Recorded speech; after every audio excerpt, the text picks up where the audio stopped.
Hey guys, welcome back to my channel. What if Naruto had Fem Kurama as Pokemon? Movie. The light moonlight shined over the abandoned field, lighting it up in its ominous silver glow. Slowly a large bird-like creature made its way across the sky. The careful watcher could see the condition it was in. The creature wore a tense look as it flapped its large, magnificent wings. Slowly the creature fell, its left wing grazing the grass before it fell to the ground. It winced as the grass agitated his already wounded body. He heatedly thought of the creature who got him in this state. Xerneas, you fool, you believe that with only life and order the world will prosper. A world with only life grows crowded and never develops. He winced in his thought as he thought over what Xerneas told him. Flashback. Xerneas, what is your business? I have no want of seeing those infernal antler of yours, you damned dumb deer.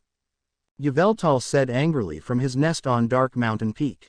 Xerneas looked at the destruction bird with disdain and disgust. Yveltal immediately knew he probably had a fight on his hands. You know what, Xerneas, I am not about to deal with your nonsense today. I haven't raised a village or city in a year and I haven't fought you for more than that. Now tell me why I shouldn't inform Zygarde, Arceus, or Lady Mew of your intrusion on my domain, breaking the laws that Lady Mew created before she appointed Arceus as leader.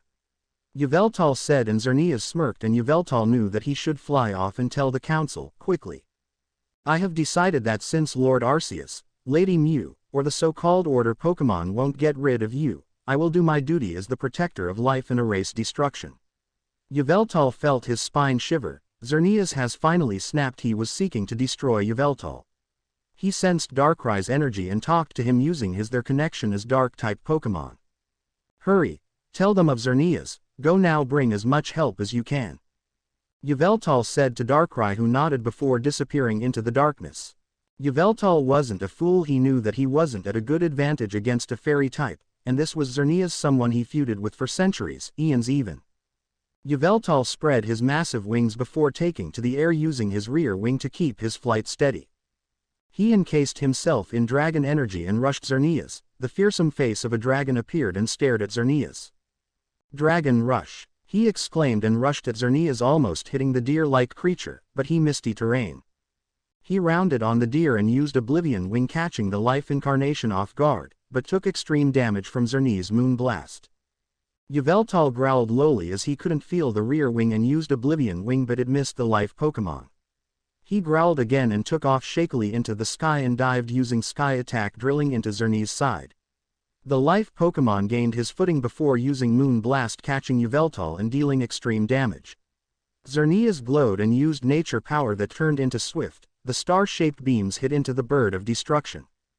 This is your end, Yveltal. With me destroying you, you will turn into your cocoon and leave me to expand the life of the planet for 1,000 years, and when you finally emerge, the amount of destruction you would have to cause to bring the world back to its current state would be so vast Lady Mew nor Arceus will allow it. Yveltal growled and tried to rise, only to fall. Now it over. Outrage. The deer glowed brightly and the energy exploded, hitting Yveltal. The deer came to the downed bird and brought a hoof bone of the bird's neck, only to be thrown back by a shadow ball. Standing over Yveltal was Lucario, Mewtwo, Mew, Arceus, Rayquaza, Darkrai, Lugia, and Ho-Oh. Xerneas growled but still smirked. You are too late. Yveltal is too far gone, and I've already found someone to convert my spirit to life shall best destruction, he said, and disappear in a mist, much to Mew's anger. Mewtwo looked at Yveltal sadly. The once proud bird of destruction laid on the ground, hardly breathing. The bird Pokemon slowly moved and stood before taking off into the night sky. Ka-san, should I have Giratina talk to Yveltal? Arceus said to his mother, but the pink Pokemon shook her head. No, Sochi, my youngest is a proud creature. He won't let Xerneas win so easily. I believe he will search the world for someone to pass his will onto, she said, and the Pokemon disappeared. Flashback end. Naruto sat atop a building as he watched the villagers torch his house. He didn't cry, didn't demand they stop, just watched, his hair overshadowing his cerulean eyes. At 4 years old, Naruto was cast out of the orphanage, the patron saying she won't expose those kids to a demon. He was an active member of Konoha's underground crime syndicate. He demanded respect from his action, and has a number of people's blood on his hands. At age 5 he learned of Kyuubi's presence and they became quick friends. she would give him burst of chakra to try and scare civilians away, or simply heal him. Today was a special day. To the villagers it was the day the Kyuubi feel from grace, the day Konoha beats the demon for his sins, the day for celebration. To Naruto it was a cursed day, the day he was conceived in the cursed village of Konoha. Today was his birthday, October 10th, the day all his nightmares came true. Naruto decided enough was enough as he turned to leave only to see a Anbu mask. He inwardly cursed and began to look for an escape route. He bolted left and the Anbu followed with the civilians close behind. "Kid, you need to hurry, the Anbu won't be easy to shake," the Kyuubi inwardly said, and Naruto grimaced from the burning muscle in his legs. Naruto continued to run until he made it into a field of grass. He bent and caught his breath, taking in as much oxygen as he could. "Kid, make no sudden movements," the Kyuubi said urgently. "Now slowly look up and to the right." He turned his head and saw a huge red and black bird. Naruto's first instinct was to run, but the creature seemed hurt. He gathered his courage and went to the three-winged bird. He gasped at the large gashes on the creature's body and felt a little repulsed, but he channeled his chakra to his hand and placed it over the wound, disinfecting it. "Look, we found the demon, and he seems to have found another," yelled a civilian. Naruto glared and got a hidden kunai from his pants leg. "Look, the demons must be related. The Kyuubi never raised its hand against us before." Yveltal saw the boy and tried to get the brave boy to run, but he was too weak to speak. "He's hurt. If you have any heart at all, leave him alone. Let me heal him and I won't run from any of my beatings ever again," Naruto said, and Yveltal looked surprised. This human would take a beating from a mob to defend him. The mob smiled before closing in. "The Kyuubi must be female, and this demon must be her mate," a civilian said and looked at the Jinchuriki dangerously. Yondaime-sama was truly brilliant. Not only did he make the Kyuubi human, but took away its ability to mate with its lover. Naruto's eye twitched and the Kyuubi growled because she truly was female. A civilian bashed Naruto's head with a frying pan, causing a deafening roar to sound from the destruction bird. "Ah, it cares for the Kyuubi. You know what, demon, we have been doing this for 2 years, and we will finally kill the demon in you." Yveltal glared and tried to move but was still too weak. "It funny that Xerneas wants creatures such as this to survive, that would beat a young chick to such extremes," Yveltal thought, and smiled as a shadow ball hit the ground, exploding. Raiko, Suicune, Entei, Zygarde, Mew, and Absol was in the clearing. The civilians looked at the figures fearfully but saw the third Hokage appear. "Gigi, they were trying to harm the hurt bird." Hiruzen looked at the civilians and Anbus with a stern look that demanded respect. The third ordered all of their arrest and sighed as his Anbu guards took them to prison. Hiruzen looked to the gathered group of creatures and gulped. The pink small one held as much energy as Hashirama Senju did in his prime. Mew looked at Hiruzen and bowed. "I am Mew. I currently lead the Pokemon world. I am sorry if Yveltal caused problems." Hiruzen smiled and assured her everything was fine and that Naruto was protecting Yveltal. "Naruto," Yveltal said, "shocking everyone, I owe you my life, or what's left of my life. Lady Mew, I wish that is if Naruto is okay with this to convert my domain and powers to him." Mew smiled and nodded, explaining to Naruto and Hiruzen the domain and power of Yveltal and also about the Pokemon world. Hiruzen as a leader say this is a drastic increase in Konoha's military, but as a grandfather he was proud of Naruto to receive such an honor. "So I will be the new personification of destruction. The people I answer to are Zygarde, Mew, Mewtwo, and Arceus, am I correct?" They nodded and Naruto smiled before nodding himself. Darkrai came forward. "Naruto, I wish to stay by you to help Yveltal teach you. Is there anyone with potential to host me?" Hiruzen smiled as Sasuke Uchiha came to mind, and Darkrai might be able to help him get out of his funk. The Anbu went to fetch Sasuke and he was explained everything. He looked at Darkrai and nodded, knowing that a god-powered being like him will teach him to be powerful. Mew smiled and told them to touch the Pokemons. She coursed her power and her eyes glowed blue. "Creation art. Soul absorption," she said, and a bright light engulfed the area before dimming to reveal Yveltal and Darkrai, but with fickle changes. Yveltal's eyes were not ice blue, and the horns on its head were now facing backwards and longer like a Pidgeot's plume. Darkrai instead of blue eyes contained a three-tone Sharingan. The red collar-like thing around his neck was now midnight blue, but everything else was the same. Sasuke and Naruto changed into their human forms and bowed to the Pokémons who bid farewell before disappearing. Hiruzen looked at the Anbu who jumped down and bowed to him. Lord Third, the council has called a meeting and are demanding the presence of Naruto and Sasuke, as well as you. The sun slowly crept over the horizon, as the Hidden Leaf village of Hai no Kuni populace slowly to go about their day. Ninja from lowly genin, on up to the Hokage, all moving. Some went to training ground, some missions, some were spies from other countries. Civilian talked to their neighbors, opening businesses, and trying to wake their still unconscious children. Academy students chatted animatedly as they made their way down the dusty Konoha roads onto the Ninja Academy. This is the typical morning for Konoha civilians, all except a few. On a hidden training ground, two children were panting, one with sun-kissed blonde hair, the other a raven-haired, onyx-eyed boy. Some might call them cursed, others blessed, but they took it on the chin and worked on their skill in secret. Naruto Uzumaki, son of Kushina Uzumaki, and Minato Namikaze, grandson of Madara Uchiha. The Jinchuriki of the Kyuubi no Kitsune, and the new avatar of destruction. He stared at one Sasuke Uchiha, the son of Makoto Uchiha, and Fugaku Uchiha, brother of Itachi Uchiha and the new king of nightmares. Naruto charged Sasuke a kunai in hand and the Uchiha blocked it with his family's sword, the sword of Izuna Uchiha. The two Uchihas struggled for the upper hand but Naruto jumped back as Sasuke channeled lightning chakra into the sword slicing the kunai. Taking advantage, Sasuke charged Naruto and attempted to stab the blonde Uchiha but was surprised as he burst into smoke. Shit, Kage Bunshin. Sasuke looked around for the blonde and smirked as he felt a spike of chakra to his left. Kanton, Goku Mekyaku. Fire style. Great fire annihilation. The raven-haired Uchiha said before releasing an immense amount fire from his mouth igniting the forest surrounding the two warriors. Sasuke's eyes widened as he felt chakra behind him, and turned to see a smirking Naruto. Got you Tem, Sweden, Suiryu Kobaku. Water style. Explosive bite of the water dragon. The water raced at Sasuke launching him into the air before a dragon of water impacted him exploding into the ground. Shit, that took a lot of chakra, let this be over. Naruto looked the wet form of Sasuke and smirked, yep, looks like I won. Naruto thought before passing out cold. The young Uchihas woke to find themselves in the medical ward of the Konoha hospital. Naruto slowly rose from the hospital bed ignoring the glare of the nurse that was forced to watch over him. He got in some clothes Sasuke must have left over. They were a pair of black shorts, some dark blue shinobi sandals, and a standard high-collar top with the Uchiha emblem on the back.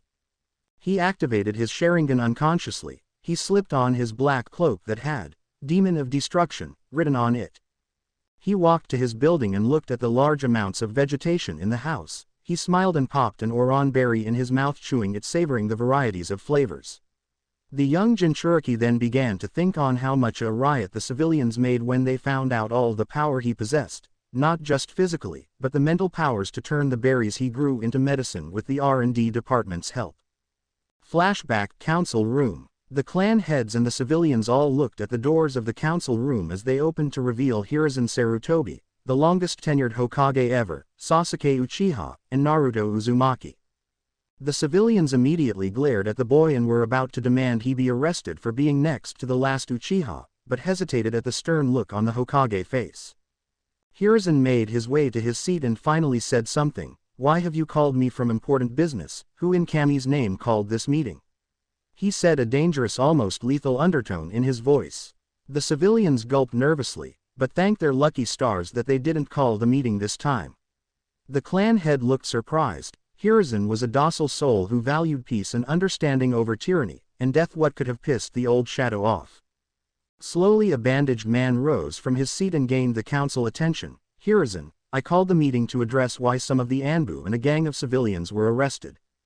The bandaged man looked at the old Kage from his single eye. Normally Naruto and Sasuke would have squirmed under such a look of death and darkness, but the memories of their predecessors were there, so the glare lost a lot of its effect.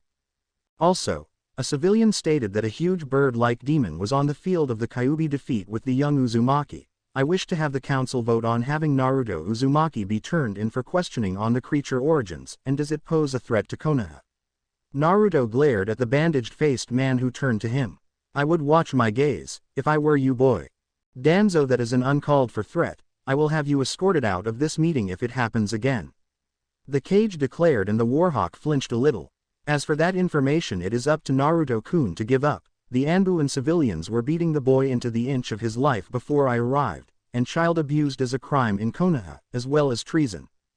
Treason. A civilian yelled and glared at the young blonde. They were doing their civic duty, getting rid of that demon.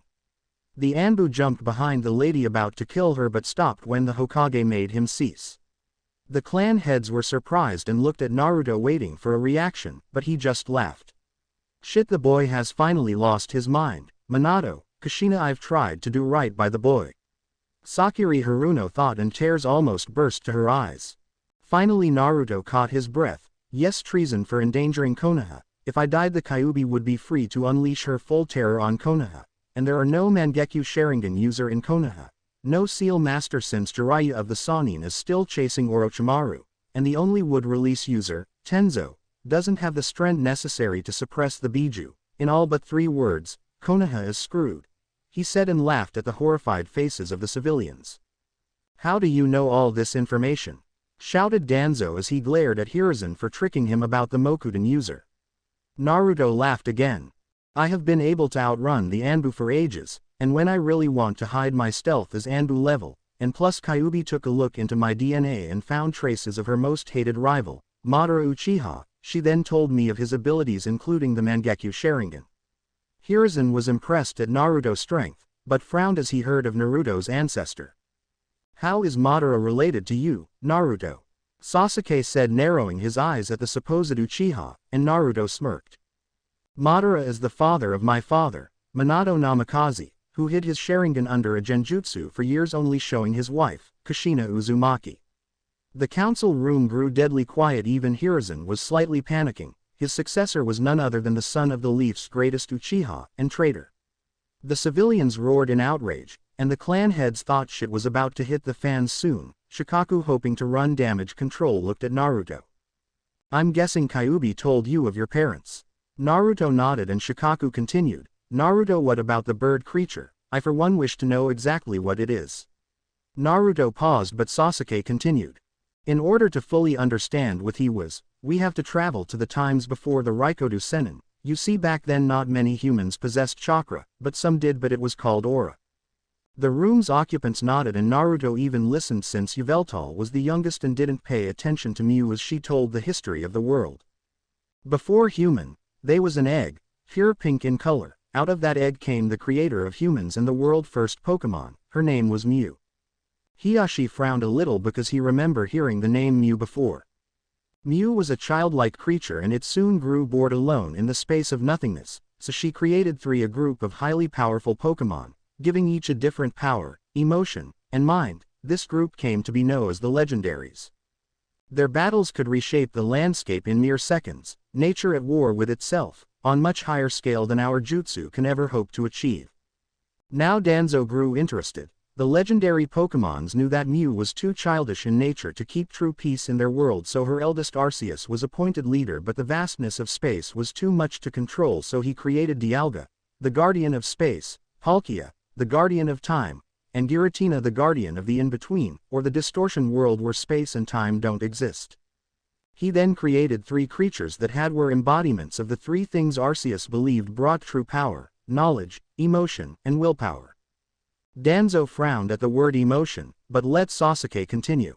Arceus then started the creation of the world. He had Kyogre, the ruler of the seas, create the seas of the world, Groudon, the ruler of the land, created the earth, and Rayquaza, the sky-high Pokemon, created the ozone and sky where he is thought to still fly. Kyogre and Groudon then got into a meaningless fight, and Arceus had Rayquaza banish the 2, locking away their powers into a blue and red orb before he rested atop Sky Pillar. A few years later the humans thrived with Pokemon by their side. Arceus saw one man, Damien was his name. He appeared to the man and gave him the Jewel of Life to help restore his village, but Damien was tricked and his advisor ambushed Arceus, who was then weakened without the Jewel of Life. He swore his revenge and went to Palkia to heal. Without their leader, Lugia and Ho-Oh were then made joint leaders and led well for many years, but one day a bolt of lightning struck Lugia's home, setting it ablaze and killed 3 Pokemon in the process. Ho-Oh, saddened by their death, revived them with sacred ash, but they were now different Pokemon. The lightning that struck the tower was Raikou, the flame that burned the tower was Entei, and the rain that ceased the flames was Suicune. Lugia then retreated to now what is Muzi no Kuni, and Ho-Oh resides in Konoha and was only seen by Hashirama Senju, inspiring the Will of Fire. Hiruzen eyes widened. The Will of Fire was in actuality a Pokemon, at that a Phoenix. The Pokemon were unled for years until the human in an organization called Team Rocket created a Pokemon from Mew Eyelash. He was then named Mewtwo. Mewtwo was malevolent, and hated humans with his whole heart. At one point he was on the verge to destroy the human race, but was ultimately stopped by Mew and a trainer named Ash. Mew, seeing that the world was growing darker, began to lead the Pokemon with Mewtwo as her advisor. Arceus returned and was intent on destroying humans from existence for their betrayal, but was stopped by Palkia, Dialga, and Giratina, who sent Ash to Arceus' time to stop the betrayal. Years later, the organizations joined forces under one banner, Dark Rising. The name of Dark Risingirl's Pokemon hack, should really try it out. Rocket, Magma, Aqua, Galactic, Plasma, and Flare. The world didn't stand a chance. Mew, anger at the arrogance of the humans, removed Pokemon from the world, leaving humans defenseless, and the chaos created a being called the Jubi. The mother of the Raikodu Sennin, Kagaya Otsutsuki, was visited by a spirit of Giovanni who tricked her to eat a fruit from the Jubi. The fruit twisted her mind and body until she believed the only way true peace were to occur is to control everything. She wanted to cast an ultimate genjutsu.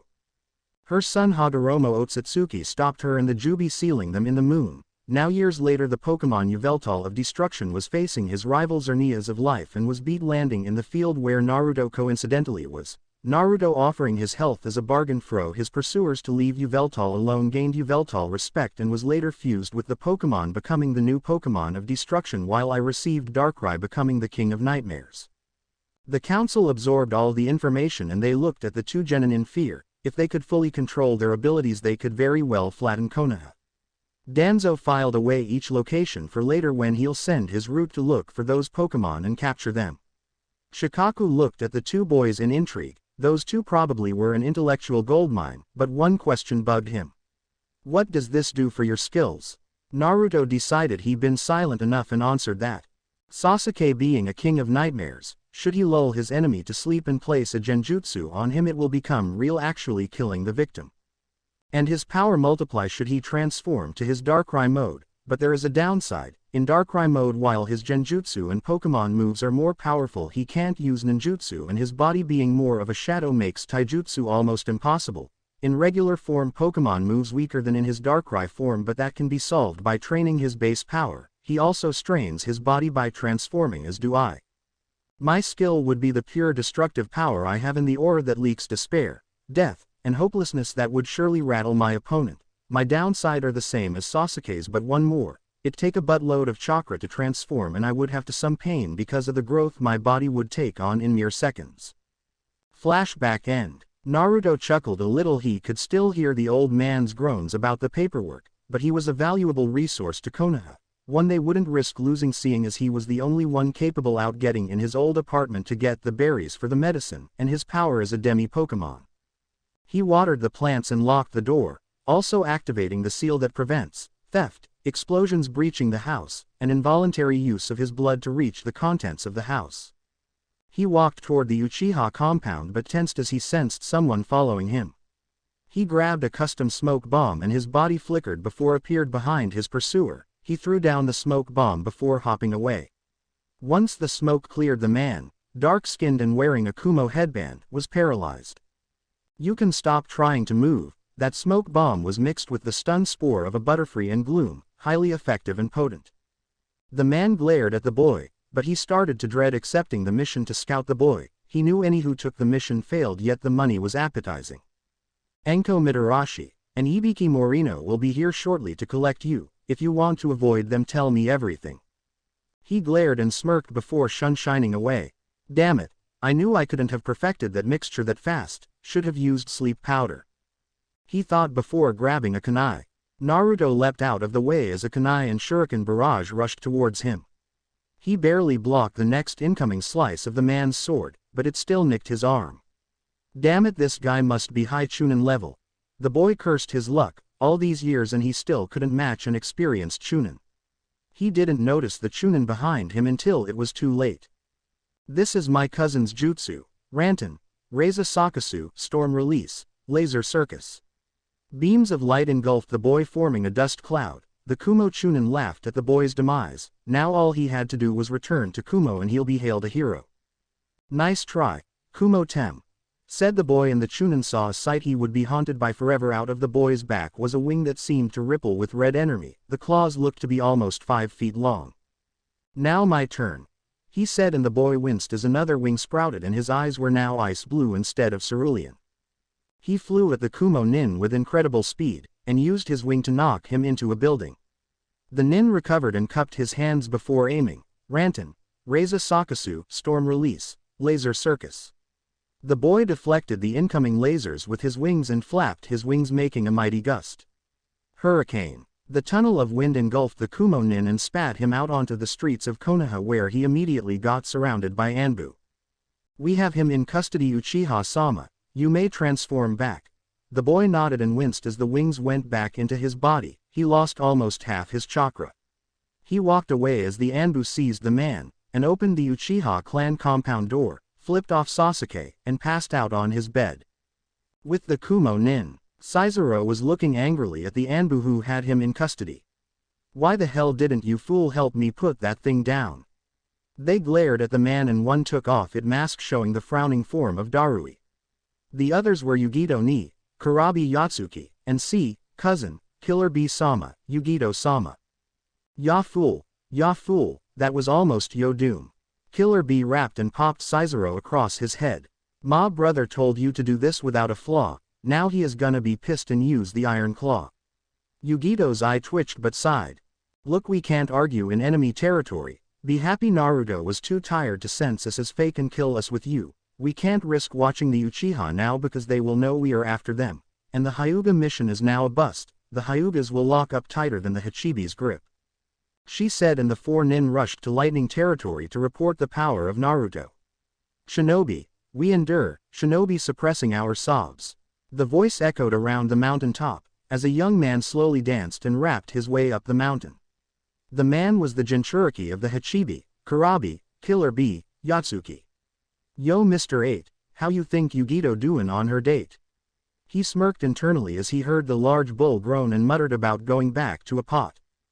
B, why exactly are you climbing Sky Peak? You heard the reports that most people who come here never return. Gyuki said as the brother of the Raikage hopped over some boulders. Hell, even the Biju stayed away from this mountain. Only one who dared come here was Koko and Kurumu. B smiled to himself as he reached the top. No mountain can defeat me. I'm Killer Bee, the 8-Tails Jinchuriki. He stopped as he heard a low growl, but the way it echoed stated that it belonged to a rather huge creature. He turned to see a large green lizard with what seemed to be yellow runes on his back. The creature's head rested on the ground as it stared at Killer Bee, its yellow eyes shining brightly. Finally it turned its head away from Killer Bee. Leave, human, I've already feasted on a foolish Stantler herd. B looked at the ozone Pokemon with interest while Gyuki was cursing their luck. B smirked at the beast as he sat down in front of the large dragon and took out his notebook and began writing. Rayquaza looked at the human interestedly. He only knew one human who ever actually stayed on Sky Pillar and talked with him. He noticed a small necklace in the man's neck and rose a non-existent eyebrow. A ruby, what irony. He finally grew tired of the human and roared the unexpected wind, sending the shinobi barreling over the mountain top. He smirked as he laid his head down again, closing his eyes, and began to sleep. Bro, that wasn't very bright, yo. Rayquaza's eyes snapped open, the yellow almost blinding as the runes on his back glowed. B cowered as the ozone Pokemon floated. Gakido, outrage. Kanahagakure no Sato, Uchiha compound. Kid, wake up. You've been sleeping since you dragged yourself in here. Kurumu said, trying to wake the sleeping Uchiha. She sat patiently behind the large cage, in what would at first glance appear to be a sewer. On the ground was the object of her attention, Naruto Uzumaki, sleeping peacefully, ignoring the Vulpine demoness. She narrowed her eyes and started leaking her chakra through the cage that then surrounded the boy. Wake the hell up. The boy sat up immediately, his body gone completely rigid in fear. Kurumu-chan, why'd you yell? Why am I in my mindscape? He said slowly rising. He then remembered the Kumo nin that attacked him that night. Shit, Kurumu, do you think Latios and Latios are okay? The large Vulpine nodded before ejecting him from the mindscape.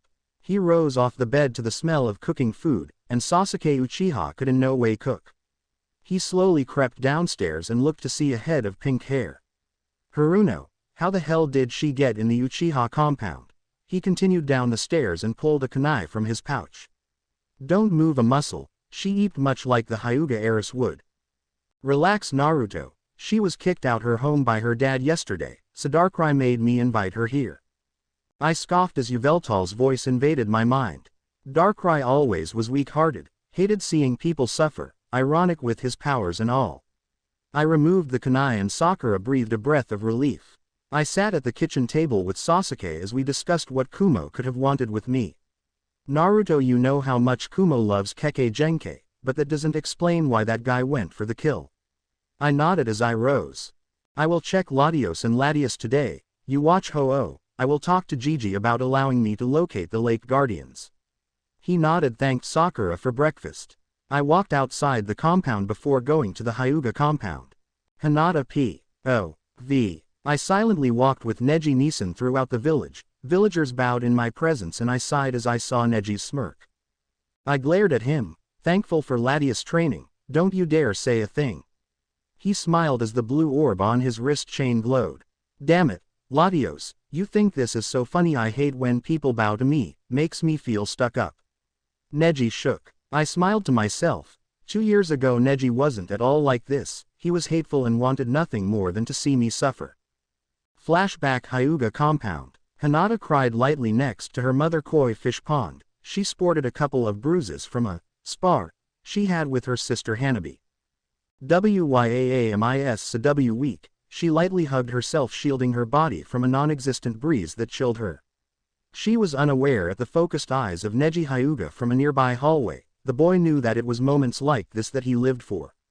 Yet, this small victory over the main branch felt tainted. He cursed lightly, angry that the heiress somehow couldn't let him hate her and her line in peace.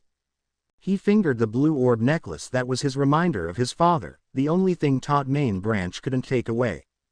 Why, damn it, why can't I hate her like I do the others? She just like them at heart, so why do I pity her?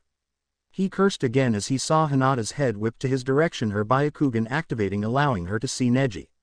He slowly walked from the hallway and bowed to the heiress and with poorly hidden contempt spoke. Hello, Hinata-sama, I trust you are well. He hid his flinch as her eyes grew even more watered. He knew Hinata for a lot of things, weak, kind, and unhyugaish as possible.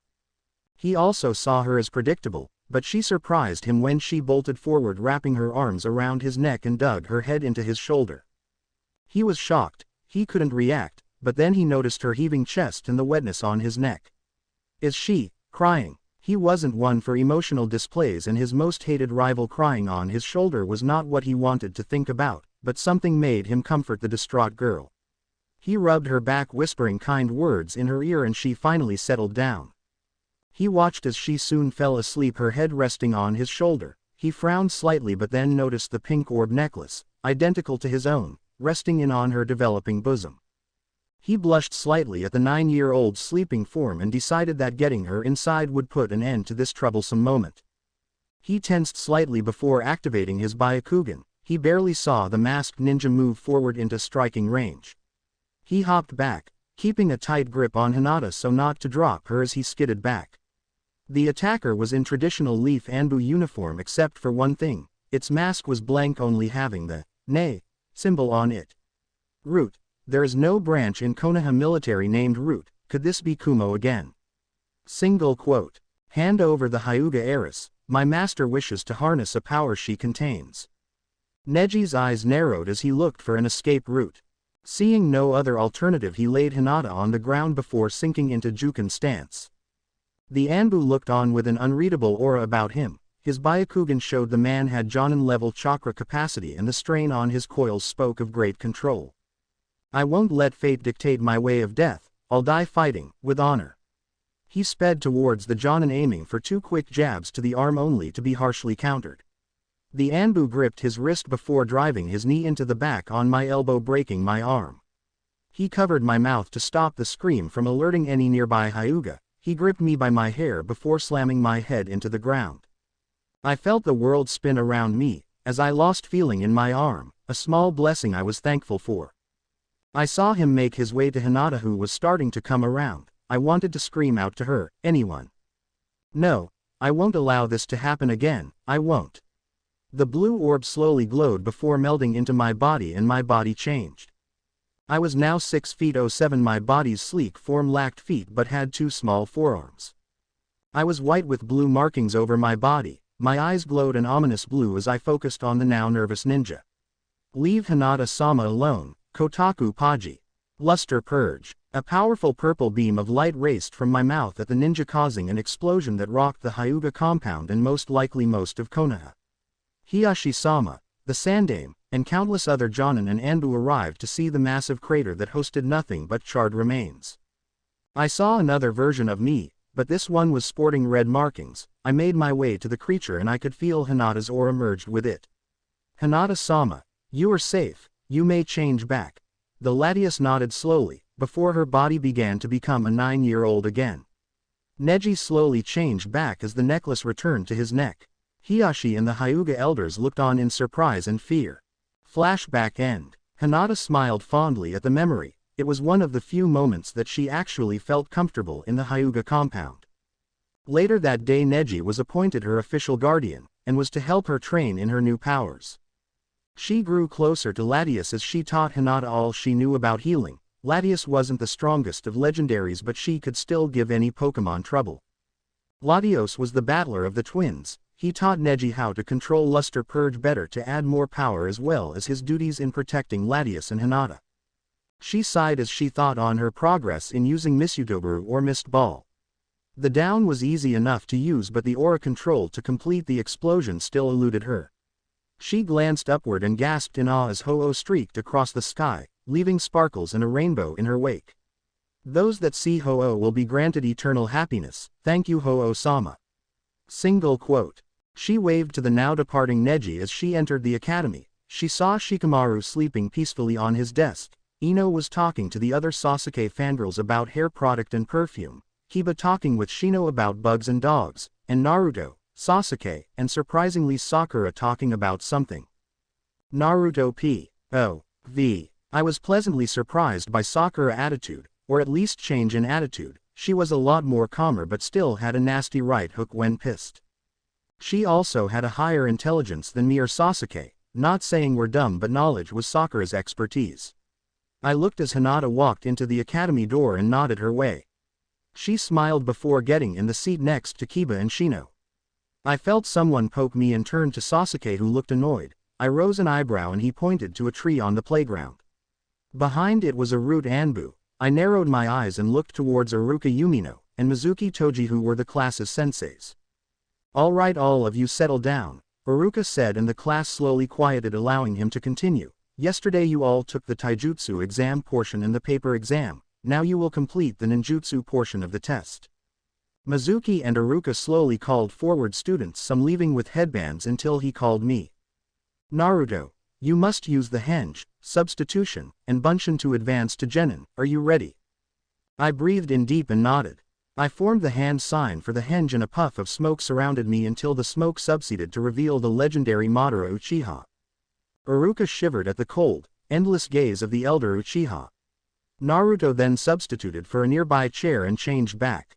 Alright, now just the bunshin and I'm home free. He made the hand sign, focusing as little chakra as he could, and 2 puffs of smoke revealed 2 deformed Narutos. Each had Yveltal's wings, and large red veins seemed to crawl on their skin like an angry disease. Iruka looked on sadly as he told Naruto he had to fail him. The destruction reincarnation nodded, no emotion playing on his face as he exited the building. Naruto looked at the cold moon, it gazed staring down on him as he looked at the scroll in his hands. Mizuki-sensei, better hurry up. Iruka has a damn annoying habit of finding me.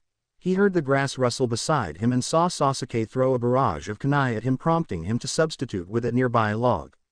He looked at Sasuke, who stared back before he sunk into the shadows, just as Mizuki arrived.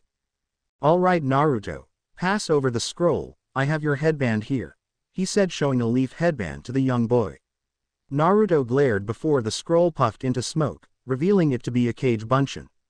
Mizuki looked shocked but then smirked with what looked to be pride on his face. You learned a lot, kid, you make me proud to be your sensei. Naruto saw the hurt look in Mizuki's eyes as he stopped his advance. Why betray the leaf? You know that you're only low Chunin level and the Anbu would be dispatched to kill you for theft of the forbidden scroll. Mizuki smiled grimly at Naruto and exposed his shoulder. On it was there lines pointing to a symbol that made my blood run cold. That's the symbol of the fairy Pokemon. Mizuki clenched his teeth as the symbol glowed. Naruto, promise me you'll take care of my sister. Mizuki pleaded as he clenched his shoulder. Slowly Naruto nodded and Mizuki's eyes gained a pink glow to them. I heard a soft laughter come from Mizuki as he looked at me. Xerneas, is that you? The Pokemon's laughter increased until finally it stopped. So that fool finally gave in. To think a destructive fool like you can gain such loyalty, Yveltal. Lord Xerneas was right, you are a threat. I glared at the Pokemon who looked up at the full moon that shone upon us. He turned his attention back to me. And where is my foolish cousin brother Darkrai? Lord Xerneas promised me that end of Darkrai's nightmares for joining him, and I intend to collect. My eyes widened as I finally found out just who I was talking to. Cresselia, the lunar Pokemon, you have some nerve attacking me in the hidden leaf. I started sending pulses of energy to alert any nearby Pokemon. Ho-Oh was in the Hokage monument, nested in the head of Hashirama Senju, the Eon twin were in the Hyuga compound, and Sasuke was right next to me. I saw a wave of kunai fly towards the possessed Mizuki, who dodged before getting kicked in the back by me. He skidded to a halt as Sasuke appeared next to me, his hand slightly unsheathing his sword. Darkrai, how nice of you to come, now I don't have to hunt you down. I glared at the Pokemon who began glowing. Slowly the body changed into Cresselia, Moonblast. Me and Sasuke dodged the balls of explosive light. Kaden. Gukaku no Jutsu. Sasuke fired the fireball that collided with the lunar Pokemon. Sasuke quickly changed into Darkrai before firing a dark pulse that rocked the Pokemon. I sprouted Yveltal's wings before flapping hard. Hurricane, the large wind hit the Pokemon who was then spat out into the ground. Cresselia rose before a light gathered at her mouth. That can't be, she can only learn that by a technical machine. The hyper beam slammed into the two Pokemon. Cresselia floated to the two Pokemon ready to end the fight. Misutobaru, Kotaku Paji. The two attacks slammed into the Pokemon, knocking her unconscious. The Eon twins floated down to the injured dark types. Well, this was unexpected, but not a problem. A voice said and a swirl appeared out of nowhere and a man stepped out. He wore a black cloak with a hood that covered his face. He looked up and we stared at a Sharingan eye behind a deer Anbu mask. To think that this weakling Cresselia couldn't finish you weaklings, but no bother. He said and Cresselia disappeared in a swirl. His lone Sharingan locked onto Naruto, who unconsciously activated his own. The man chuckled. This world isn't for you, boy. Even with Yveltal's power you are still weak. Weakness is a sin in this ninja world. His body began to contort, but he left a last few words for the gathered Pokemon. This world will be mine someday. There are many ways to go about it. Naruto watched silently as Sakura ran through book after book, and was surprised that the young Kunoichi could still be this energetic. He shook his head and focused in front of him as Iruka Yumino walked forward. The scared Chunin looked over each genin with a warm smile, but underneath it you could see his reluctance to release us into the tainted ninja world. It a sin to be weak. In this ninja world, those words from his last encounter with Xerneas still had him rattled. Was he too weak? Could he save the world from Xerneas, or was he some last-ditch effort that had a slim chance of working? Surprisingly, Kurumu nor Yveltal offered him comfort, adding to his feeling of being completely lost. Naruto, pay attention, the academy instructor yelled at the whiskered blonde. All right, you have all grown tremendously in the time I have known you. I hope to see you still come to me for advice in the future, so I would like to be the first to congratulate you on becoming genin of Konohagakure no Sato. Everyone cheered, and you could hear the small yips from Akamaru as it ran in circles on Kiba's desk. Now the teams are as follows. Team 7 are Sasuke Uchiha, Sakura Haruno, and Naruto Uzumaki. Naruto smirked. While he wasn't dead last, he was still paired with Sasuke. Sakura had amazing potential that she was beginning to tap into. she could be the next Tsunade Senju, or Chio Akasuna. With the correct training, your sensei will be Kakashi Hatake. Iruka paused before continuing. Next Team 8, Kiba Inuzuka, Hinata Hyuga, and Shino Aburame, your sensei will be Kurenai Yuhi. Kiba cheered loudly, and I could hear the agitated buzzing coming from Shino. Team 9 is still in Kamizen from last year, so Team 10 are Shikamaru Nara, Ino Yamanaka, Shoji Akamichi. Ino began to complain about the unfairness. The Sakura was with the last Uchihas, and the she was stuck with a lazy bum and a gentle giant.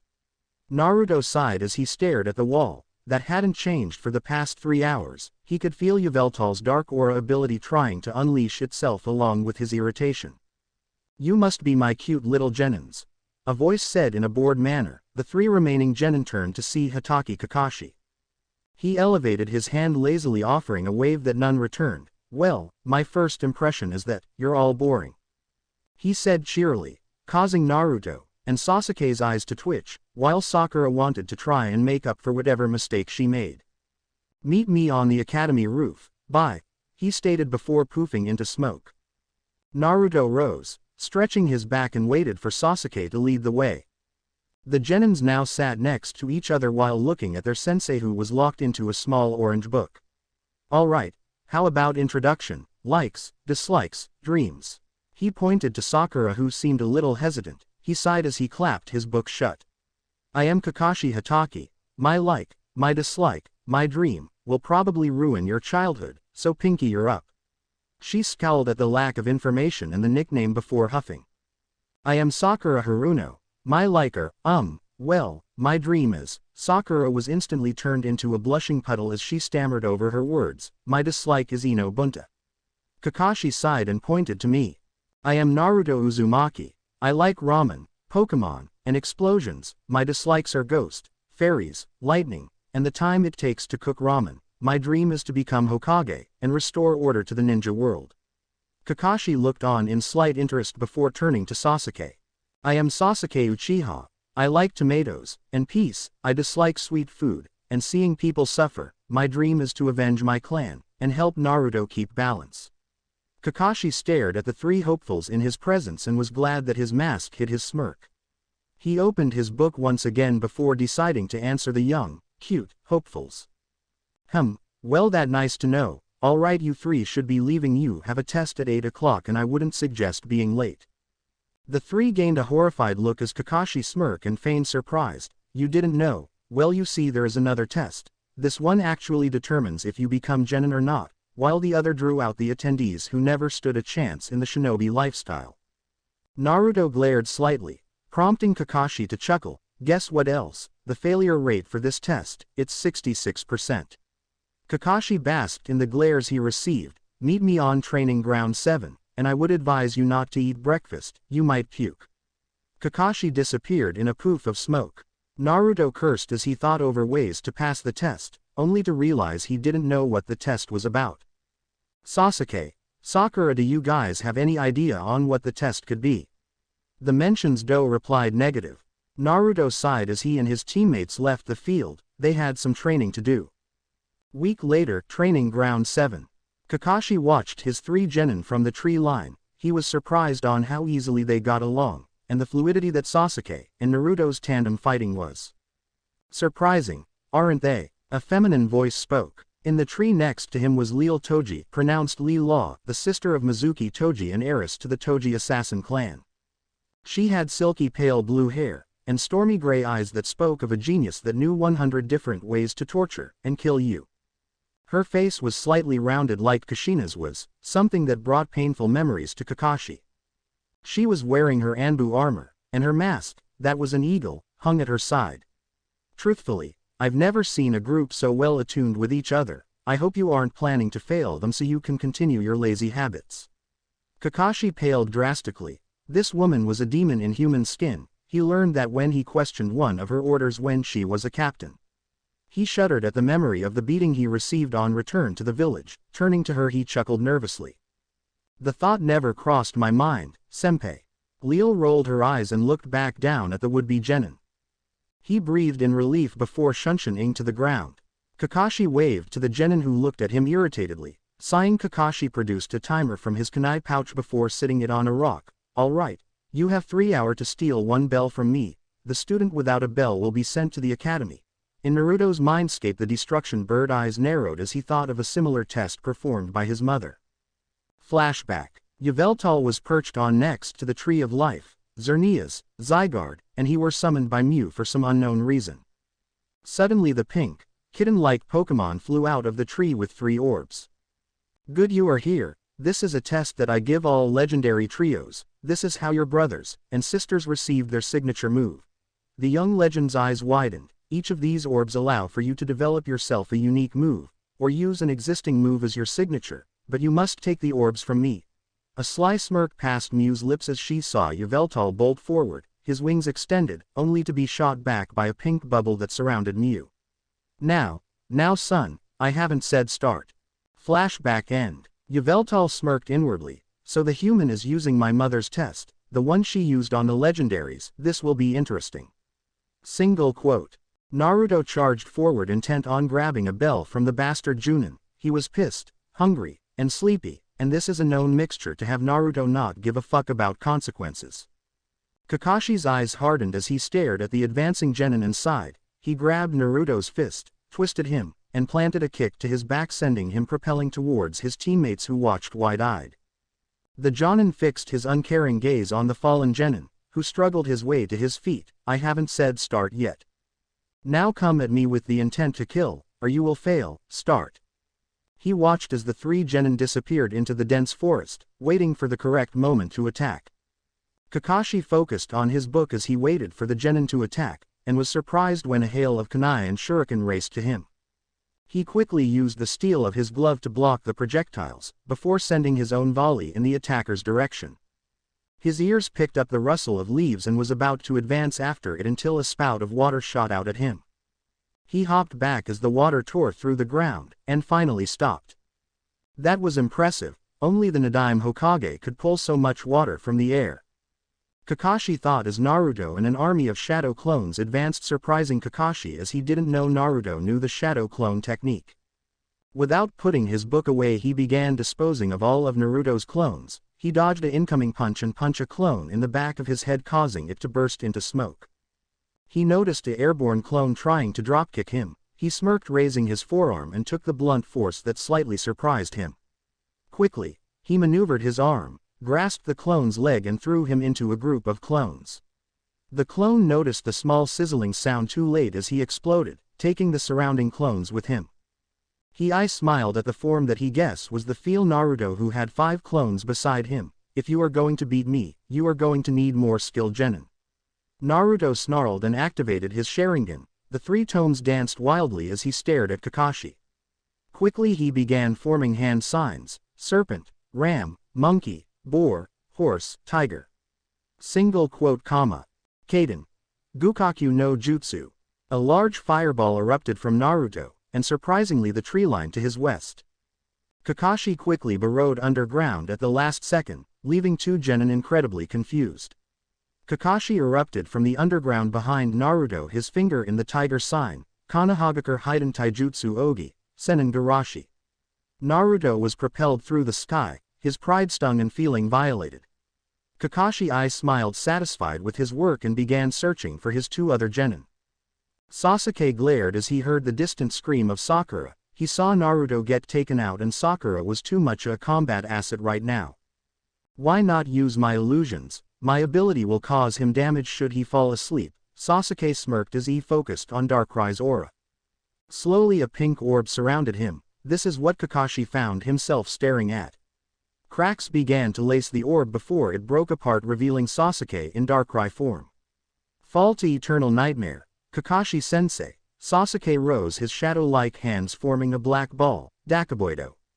Dark void. The ball raced towards the Jonin, who hopped back only to have to dodge multiple more. Sakura. Now. Naruto voice rang out, surprising Kakashi and Sasuke. Kakashi saw the pink-haired girl race forward, her fist cocked, ready to deliver punishment. Maapanchi. Mach punch. As the words left her mouth, she disappeared from sight, shocking Kakashi. The Jonin knew for sure that Sakura was a combat person. She was a support medic, but when she drove her fist into his back and sent flying 6 feet, he learned not to underestimate these genin. She grinned at her down sensei. Thanks Naruto, that move will be very useful. Sasuke smirked and fired a dark void at Kakashi, capturing him in the sleep illusion. The 3 genin gained a shocked look when the sleeping Kakashi burst into smoke. Damn it, it was a Kage Bunshin.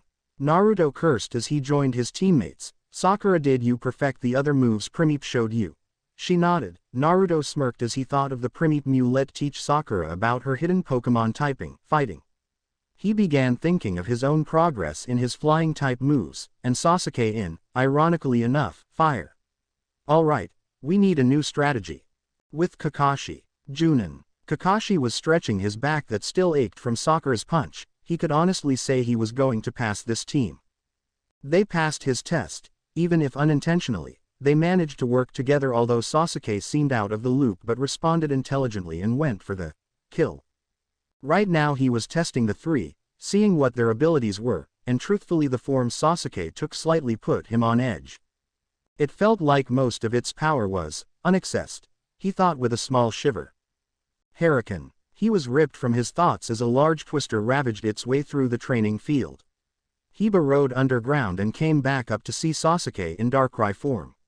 He tried to punch the transformed teen, but his fist traveled right through him, like a dark mist. Kakashi's lone eye widened as he jumped back. Sasuke's eyes spun in a hypnotic manner, causing Kakashi to scowl, his own trick used against him. You took your eyes of the birdie, a sickly sweet voice said behind him. Hijinkukiku. High jump kick. Kakashi's eyes widened as Sakura knee raced towards his face, but his ears in Anbu saw something. Her aim was off by a little, causing her to lightly graze him and crashing back into the ground. At that second the bell rang and Kakashi smiled. He saw Sasuke and Naruto help Sakura to her feet as she breathed deeply. That move, while powerful, seems like a double-edged sword. I'll have to restrict her use of it. Well, looks like you 3, pass, you are officially genin of Konoha, come with me. The 3 stunned genin absently followed their Junin teacher to a large blue stone with kanji carved into it. This is the memorial stone. Konoha's greatest heroes' names are forever etched into this stone to never be forgotten. He stared at the 3 genin who looked at the stone in awe. My old teammate Obito Uchiha once told me something, a creed I still live by today, and one I want you to embrace as well. Those who break the rules are trash, but those who abandon their comrades are worse than trash. Meet me here every day from now on. He stated and flickered away. 1 month later, Kakashi sighed as he looked over the book Naruto gave him. He thought he was done learning when he learned 1000 jutsu, but no, his cute little genin had to find another thing for him to learn. Embracing one's inner dragon, written by Zekrom and Reshiram. He glared at the book as it kept him away from his beloved Ika, but the power that Naruto said these dragon types had intrigued him. Maybe with those powers he could have helped stop Kyuubi's rampage. He shook his head. No reason to dwell on the past, although now he did sound like a hypocrite, but that was just another day into the life of Kakashi Hatake. He rose as he slipped the book back into his vest pocket and shunshine to the training ground. He promised his team they would have AC rank today, and they have done the D rank with little complaint. Truthfully, they were already Chunin level, they just needed battle experience. Come my little genin, off we go to the mission's office. Naruto, Sasuke, and Sakura nodded as they followed their sensei. Mission office. Team 7 requesting AC rank mission, Lord Hokage. The wizened old man softly puffed on his pipe before choosing a file. This is a guard mission. You have to guard a bridge builder by the name of Tazuna Tanami no Kuni until he finishes his bridge. Your mission isn't over. Send in the client. Slowly a old man walked in and everyone could tell he was drunk.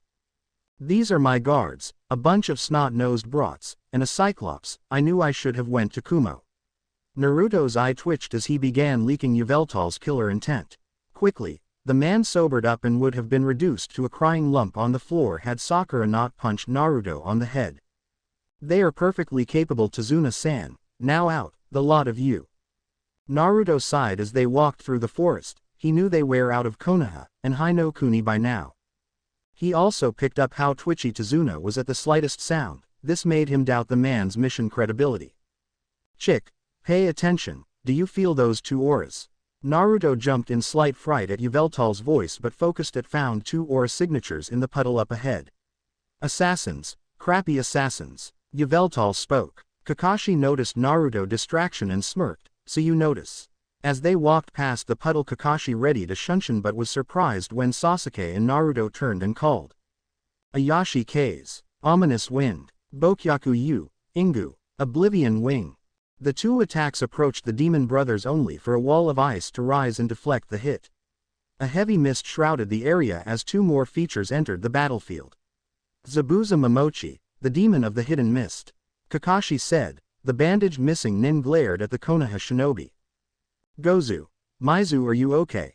The Chunins nodded, and regained their footing. Haku, assist those two, take out those genin, I'll handle the monkey ninja Kakashi. Kakashi glared at the nickname before charging Zabuza. Gozu. Maizu, prepare to attack on my word. The false hunter nin stated, receiving nods from the demon brothers.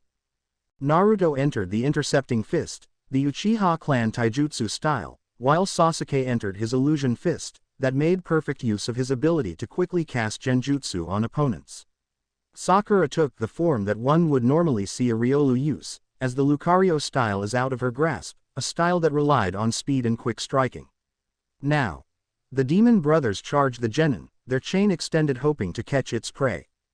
Kami Sori Fu, Razor Wind. Naruto used his chakra to manipulate the wind, creating a large whirlwind. Sasuke, Sakura, keep them busy while this charges.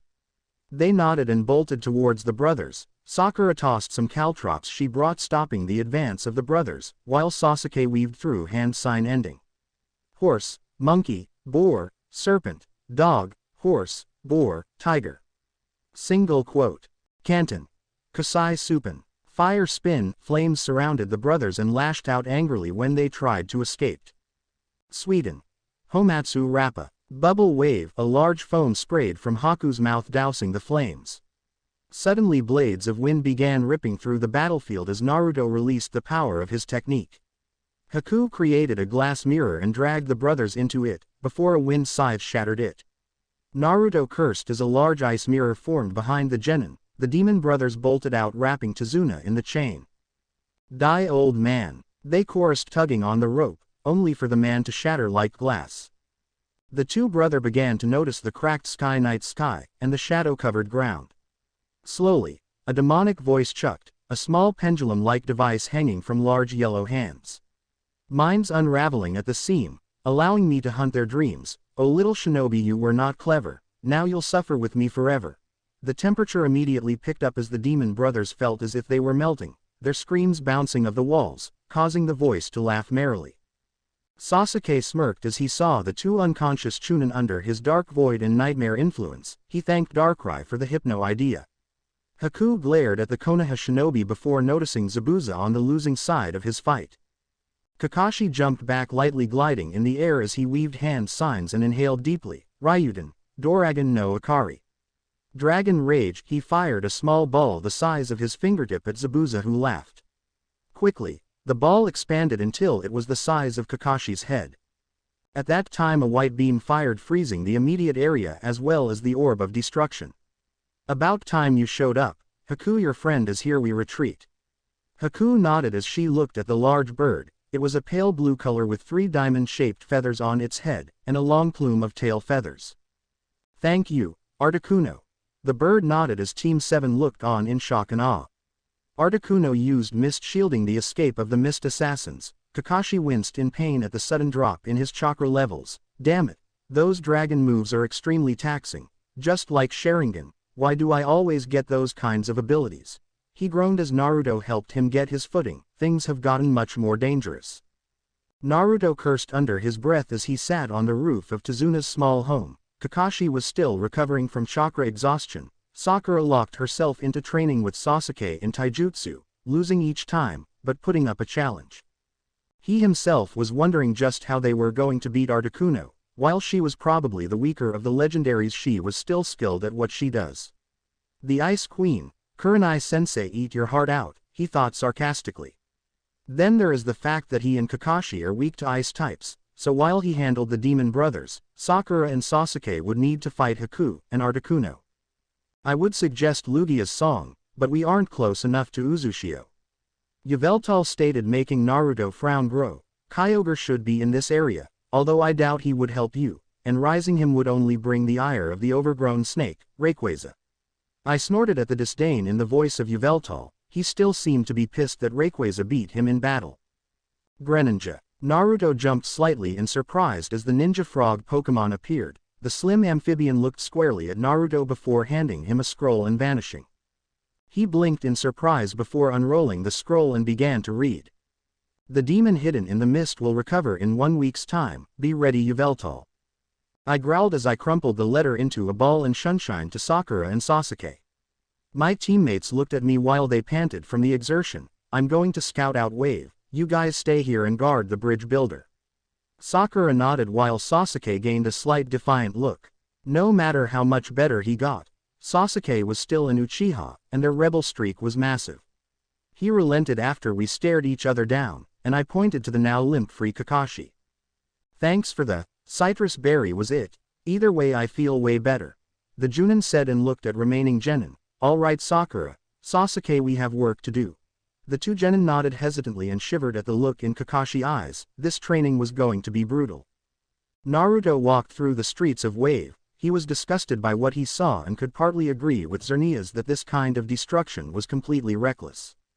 To think, this used to be Sutopolis City, the first hidden village. He thought as he could see the beautiful home of the Cave of Origins of Hoenn from Yveltal's memories. Yveltal, why were so many trainers' names based off colors? I could hear the snort from the destruction bird. The trainer from Palette name, Red Ketchum, was actually a family tradition.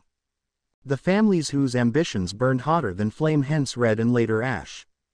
The only one not to follow this tradition was Red Father, the leader of Team Rocket. Giovanni, even his twin brother and son, were named after colors, black and silver. Naruto shuddered at the mention of silver. Yes, silver still is the horror of the Pokemon universe. Such a powerful trainer so close to capturing Mew, yet he did some good. He started the Uzumaki clan in what was the Whirl Island and gained Lugia's trust, so your ancestor has been forgiven in the eyes of Pokemon. Yveltal quieted, thinking of the red-haired child that rose to champion after Gold went to travel Kanto and Hoenn. Naruto continued his trek through the desolate town, depression hanging thickly in the air, and danger lurked every corner. He felt a tug at his pant and captured a small hang that was trying to grab his wallet, affectionately named Gama-chan. So my little would-be thief, could you lead me to your family? I said in an emotionless tone that left little room for argument. He led me through alleyways before we came upon a cardboard box that held a man that looked worse for wear and a lady that was extremely pale. This is the result of Gato's tyranny. I can't let this continue. He could feel the weakness in the woman's aura and the second aura that shone dimly inside of her. She is with child, Yveltal, we have to help her. The destruction bird remained silent, causing Naruto to clench his fist. Kit, you won't be able to save everyone. Sometimes, death is the better answer. Remained silent as I looked at the suffering lady who smiled lightly to comfort her child. The man looked at me in unease, but I knew he knew that if I tried anything he couldn't stop me. I finally looked towards him. You know she is close to death, right?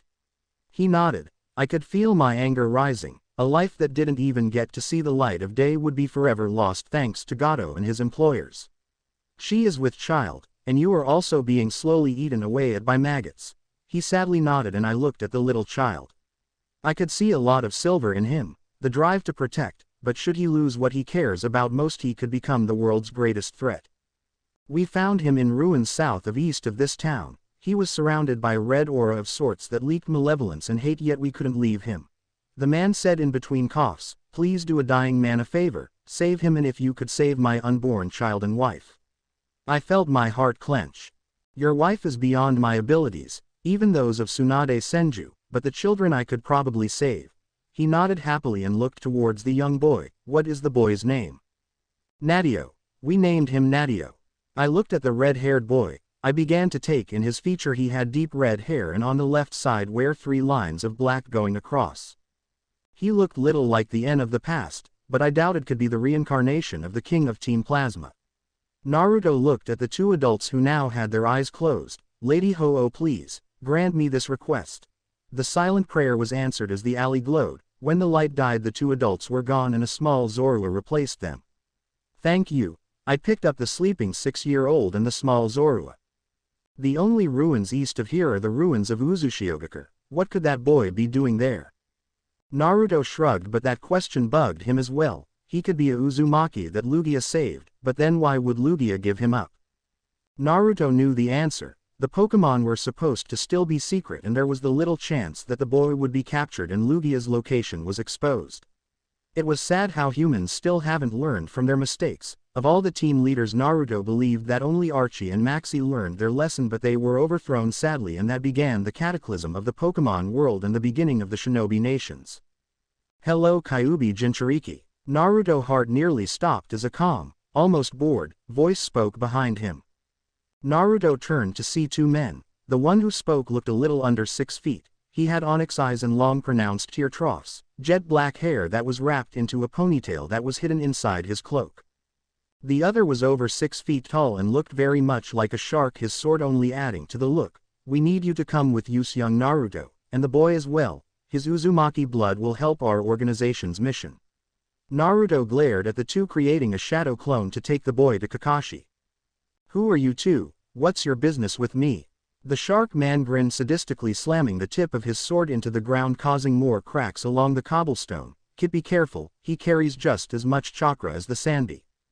Kurumu warned, causing me to grow slightly worried. That black-haired one, he gives off a familiar energy, but I can't place it, give me some time. Yveltal spoke and entered the defensive and kunai in hand. The shark man laughed like an air-drunk hiker, his smile never leaving his face. Itachi, you should let me cut his legs off so he doesn't run.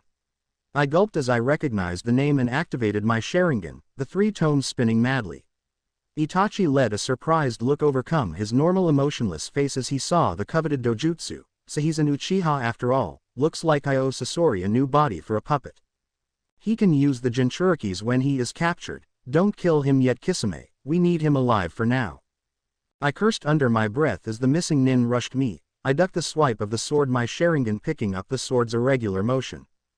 Why pull back when it should touch skin? He thoughts were interrupted by a sandaled foot smashing into my chest, throwing me back into a building. Shit, Kurumu. The Biju replied positive before giving him a 2-tailed cloak. The red energy wrapped around Naruto, who glared at his two opponents. He shot forward, slamming a fist into Kisame's sword, hoping to break the thing in two, but was surprised when Kisame yanked the sword away as well as a tael worth of chakra. Thanks, kid. Samahata needed a good snack, and she is still hungry. The nin joked, much to Naruto's irritation. That thing eats chakra. Sajutsu are out of the question. They are more powerful than me and are more skilled in taijutsu. Damn it, Yveltal full body transformation. The destruction bird frowned, but gathered all his aura before pushing out into Naruto's body. A large pink orb gathered around Naruto as he rolled into a ball, turning into Yveltal's cocoon form. Itachi frowned as he looked at the bizarre scene. He could sense the massive energy inside that cocoon, but he also noticed that much of it was restrained or unaccessed. The glow faded, leaving only the Akatsuki member staring at the cocoon. They both knew that whatever was happening was important and knew that it was needed to get a proper scouting on the Jinchuriki. Itachi looked down at the black and white necklace he owned. The thing was intriguing to Itachi because of its ability to change colors. When he first received it from his sensei Kushina, it was half black, half white, but as he went on in life it began to shift black, and while in Anbu the black had almost completely overpowered the white. Then the Uchiha he learned of his relative's plan. Slowly it began to turn white, and finally after Shisui's death it was 75% white. He raised the question to Kushina once while she was alive, and she replied, "What more important to you, the truth, or your ideals?" She said that that is what was told to all Uzumakis who received the necklace, and the riddle still stumped him. Right now the thing was glowing dimly, the white growing a little more. Itachi's head bolted up as the energy in the egg began fluctuating, and finally it burst open, revealing Yveltal. Naruto activated Yveltal Dark Aura ability, creating shadow everywhere, and powering up whatever dark type move he uses. Feel honored, you are about to die to the incarnation of destruction itself. Itachi activated his Mangekyo Sharingan and stared at Yveltal unafraid. In Naruto's mindscape, Kurumu shivered at the look. It was the same that Hashirama and Madara gave her. You are nothing but a mindless beast. meant to obey those that wield these heavenly eyes. You are too dangerous to leave wandering around, you are without emotion or restraint and a threat to peace. She snarled lightly as she could see Madara in the teenager in front of her. Whatever you are, you will still fall to these eyes. Itachi said, hoping to get a rise out of the creature. Yveltal screeched loudly, causing the wind to whip wildly. The large, Y-shaped Pokemon flew high in the sky and exposed its stomach. Bokyaku Yu, Ingu. Red energy raced towards the Akatsuki members. Kisame blocked the beam with his sword and smirked. The two Akatsuki members were surprised to hear a wheezing sound coming from the now pale, shriveled sword. Bokyaku Yu, Ingu, it inflicts damage but also saps strength and restores me. Kisame glared heatedly and would have charged had Itachi not put his hand on his shoulder. The Uchiha suddenly blurred and was in front of the Pokemon, his right hand forming the tiger sign. Kaden. Gukaku no Jutsu. A fireball slammed into Yveltal's face, causing him to screech loudly in pain. Itachi focused on the enraged Pokemon as it bolted forward. Amaterasu. Illuminating heavens, black flames raced toward Yveltal as Yveltal raced toward the Uchiha, his rage giving him tunnel vision. But both were stopped by a purple skeletal hand. Yveltal flapped his wings, regaining his bearing, and looked to the hand's source of origin. Foolish little brother, so you achieved Mangekyo Sharingan, just who did you kill to receive such powerful eyes? Itachi said in an uncaring tone. Sasuke clenched his fist before looking toward the approaching form of Kakashi. Kakashi Hatake, Konoha's Kopi Nin, you are a fool to approach this fight. Kakashi uncovered his Sharingan. The four Sharingan users stared at one another. Kisame, is Samahata battle ready? The Shark Nin nodded and hefted the now revitalized sword onto his shoulder. That attack took a lot of her stored chakra. I had to refill her reserves. The Uchiha traitor nodded and the Nins charged. Kisame engaged Kakashi in weapon combat Kuniya to sword, while Sasuke and Naruto fought Itachi. Kisame vs. Kakashi. Kakashi cursed as he was separated from his genin. He just had to end this as quickly as he possibly could. The former ninja swordsman of the mist smirked devilishly at Kakashi, one that was usually worn by Anko when she was drunk and Kurenai was supervising. This brought on a shiver. He quickly grabbed a kunai, blocking the powerful sword strike, and braced the kunai with chakra to keep it from breaking. Samahata quickly ate away the chakra, causing Kakashi to pale as the kunai snapped. He quickly substituted with a nearby tree branch, saving him from being cut in two. Seem your skill hasn't dulled from dealing with little brats all day. Kisame mocked, trying to get a rise from the former Anbu captain, on to be answered by a half-asleep look. The missing nin growled and charged forward, slicing side to side. Kakashi was forced into the defensive as it took all his concentration to dodge all the swings. Kakashi jumped back, dodging another swing just as a clone grabbed Kisame foot, dragging him into the ground. Kaden. Gukaku no Jutsu.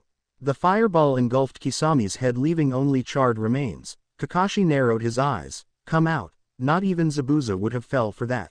Laughter laced throughout the area as a curtain of mist formed from seemingly nowhere. Damn it. The Kurigaku no Jutsu. He sent more chakra to his Sharingan, neutralizing the mist a little. Ah. You don't think highly of little Zabi, the baby demon, do you? If this was any other situation, Kakashi would have snickered at Kisame's choice of words, but when your life is on the line, most forms of lightheartedness is out the window. I will give him this. The kid perfected this technique. Not even I can make the mist as thick as Zabi. Kakashi's senses went on high alert as he jumped up into the tree line, just missing the sword. Come on, Saru Nin, come out of the tree and fight. Kakashi sighed and tried to think of a plan before Kisame got too impatient. If only I knew Draco Meteor.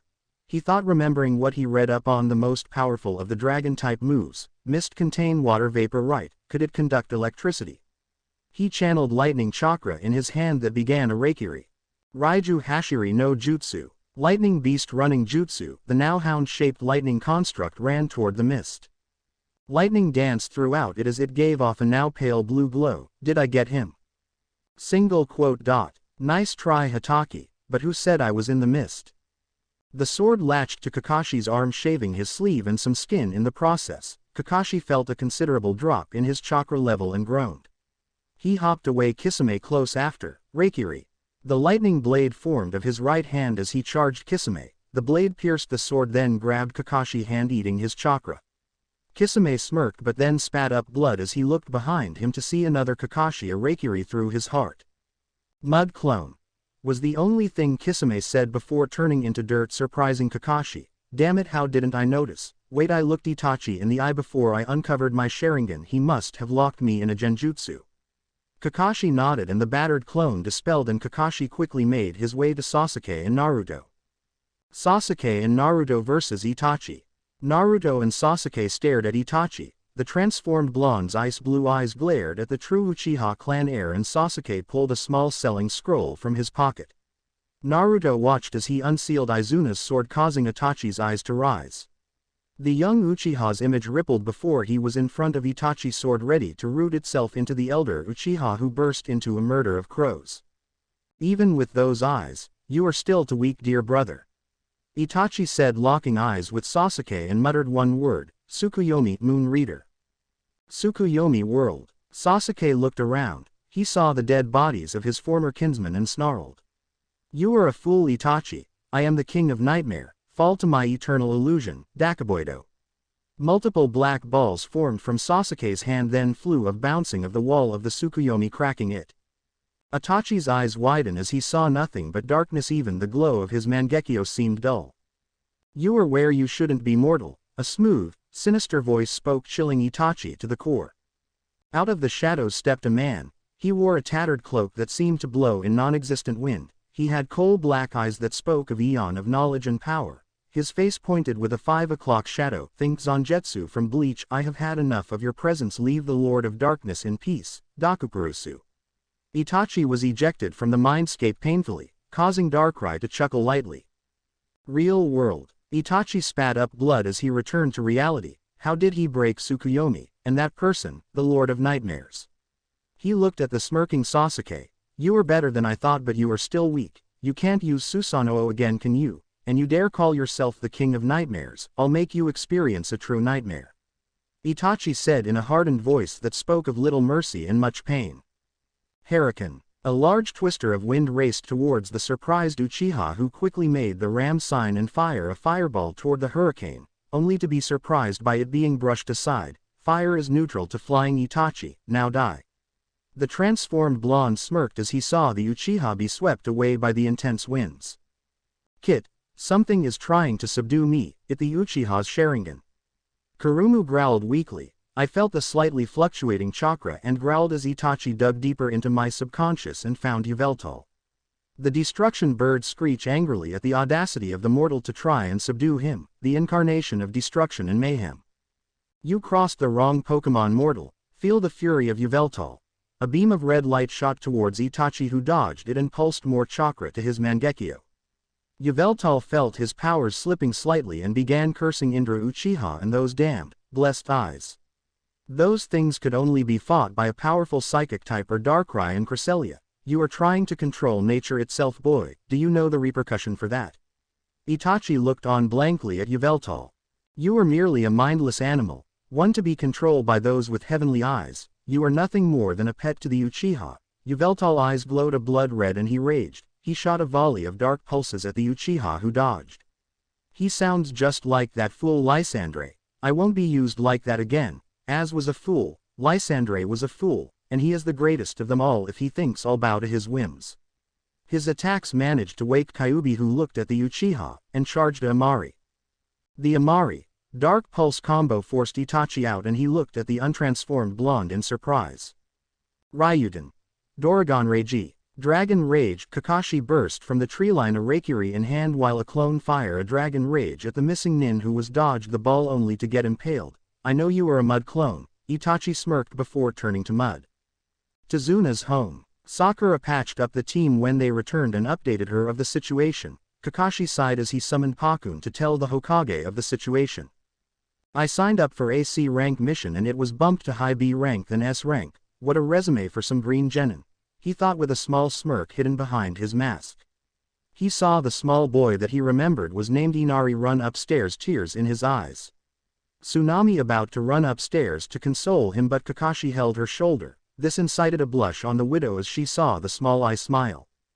I'll talk to him, Tsunami-chan, he said, not noticing the nickname that incited more of a blush on the lady. She nodded and Kakashi rose and went to talk to the boy. Never noticing the sinister looks he received from his students, the masked ninja walked onto the building roof. He sighed as he saw the boy clutching a picture of who he believed to be Kaiza. Kakashi sat next to the kid who glanced lightly at him. I don't understand, you will all die, so why fight? Kakashi smiled sadly as he pulled the kid's bucket hat off and ruffled his hair. My sensei once said that cowardice in the shinobi world was the greatest crime. You are to forever look forward and gain strength to protect your precious people. Inari seemed to contemplate what the older man was saying. Be there for your family, they are always there for you, even when it doesn't feel that way. Inari wiped away the tears that stained his face. He saw the older ninja staring off into the sunset with a small look of longing. Kakashi rose, dusting off his pants, and extended a hand to Inari. Come on, your mother is worried about you. Inari flashed him a smile and accepted the hand. Kakashi chuckled at the smile. He reminds me of Obito. I won't let you or Wave suffer, he thought with conviction as the two left into the home. Kumogakure no Sato, with Yugito. Yugito glared at the man that stood opposite of her. He seemed to outclass her in everything she was known to be skilled in, except Kaden Jutsu. He wore Kumo attire, the white Junin vest, and bold outfit, but he had menacing red eyes, and a black weird mask that covered his forehead and circled his eyes. It seemed to be made of a black steel. His hair was white with purple highlights throughout it, and his vest had weird black markings on it. That enough, woman, you are more troublesome than Suikune, stop this foolish attack on my person.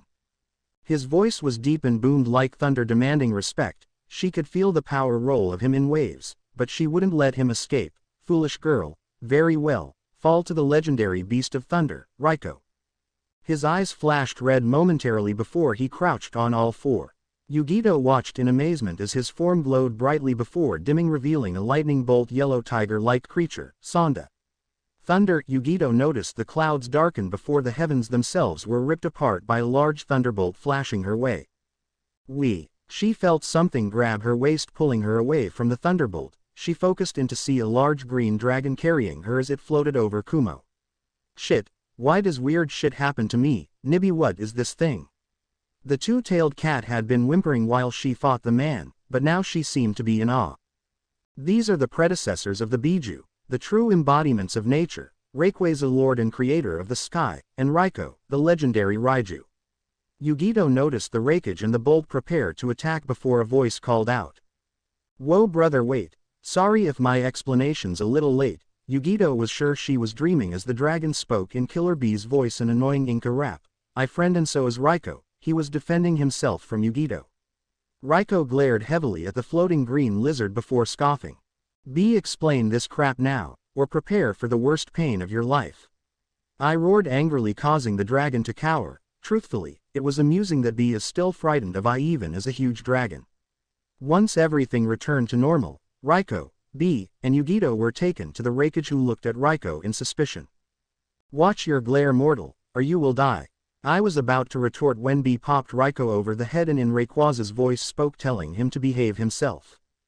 I listened while Bee and Raiko explained everything, even receiving the Biju's word that it was true. I was lost for words. This creature was the most powerful lightning user save a few, and Bee received the partnership of the Lord of the Skies. He wished Minato was still alive so he could rub this in the former Hokage's face, who needed to be the fastest when you have this kind of firepower. Alright Lord Raiko, I wish to extend you an offer of joining Kumo. You would be able to spar with Rayquaza, and you would be in a nation more in tune with your element. Raiko narrowed his eyes. He trusted humans more than his brother Entei, but he knew about these shinobi. On the other hand, the blonde girl intrigued him, and the temptation of a spar with Rayquaza was very alluring. Alright, but make no mistake, I am no weapon of mass destruction for you to use on a whim. Should you try it, Kumo will become a wasteland. Mewtwo sat quietly in a cave that was on the borders of Aim and Kusa. The rain pelted heavily outside the cave as the clone Pokemon continued his meditations. Just how much longer do you plan to watch me, Obito Uchiha? He projected his voice using his psychic powers. Slowly the tall man walked out of the shadows. His Akatsuki cloak blew as the wind began to whip furiously, meaning Pain knew that he was in aim. The orange mask blocking Mewtwo from seeing Obito emotions, but he could sense the tenseness that surrounded the bitter man. I have played the same game you are Uchiha. It ended with me seeing the error of trying to force the masses to see your way. You walk that same dark path that nearly lead to my self-destruction. The masked man chuckled lightly. Me, and you are quite different creature. I have a true goal to fight for. You fought for petty vengeance. I fight to return Rin to the world of the living. Obito's eye narrowed as he advanced on Mewtwo, who looked uninterested. He activated his Mangekyo that began spinning. I read the sage's tablet. It spoke of the past before chakra, when creatures with mass amounts of power roamed the lands. I want to know where the one who revived the 3 legendary beasts rest. Mewtwo let a small laugh echo throughout the cave. This human is hunting Ho-Oh, a Pokemon whose location that neither Arceus nor Mew knew most of the time. You'd have better luck trying to get Arceus to allow Giratina back on the council. Ho-Oh is elusive even to her own kind. Obito growled. Slowly his body distorted but stopped suddenly. I can't have you leave just yet. You know of my abode. I must erase your memory of this encounter. Before Obito could defend, darkness closed around him, the smirk of Mewtwo being the last thing he saw. Nami Bridge, early morning.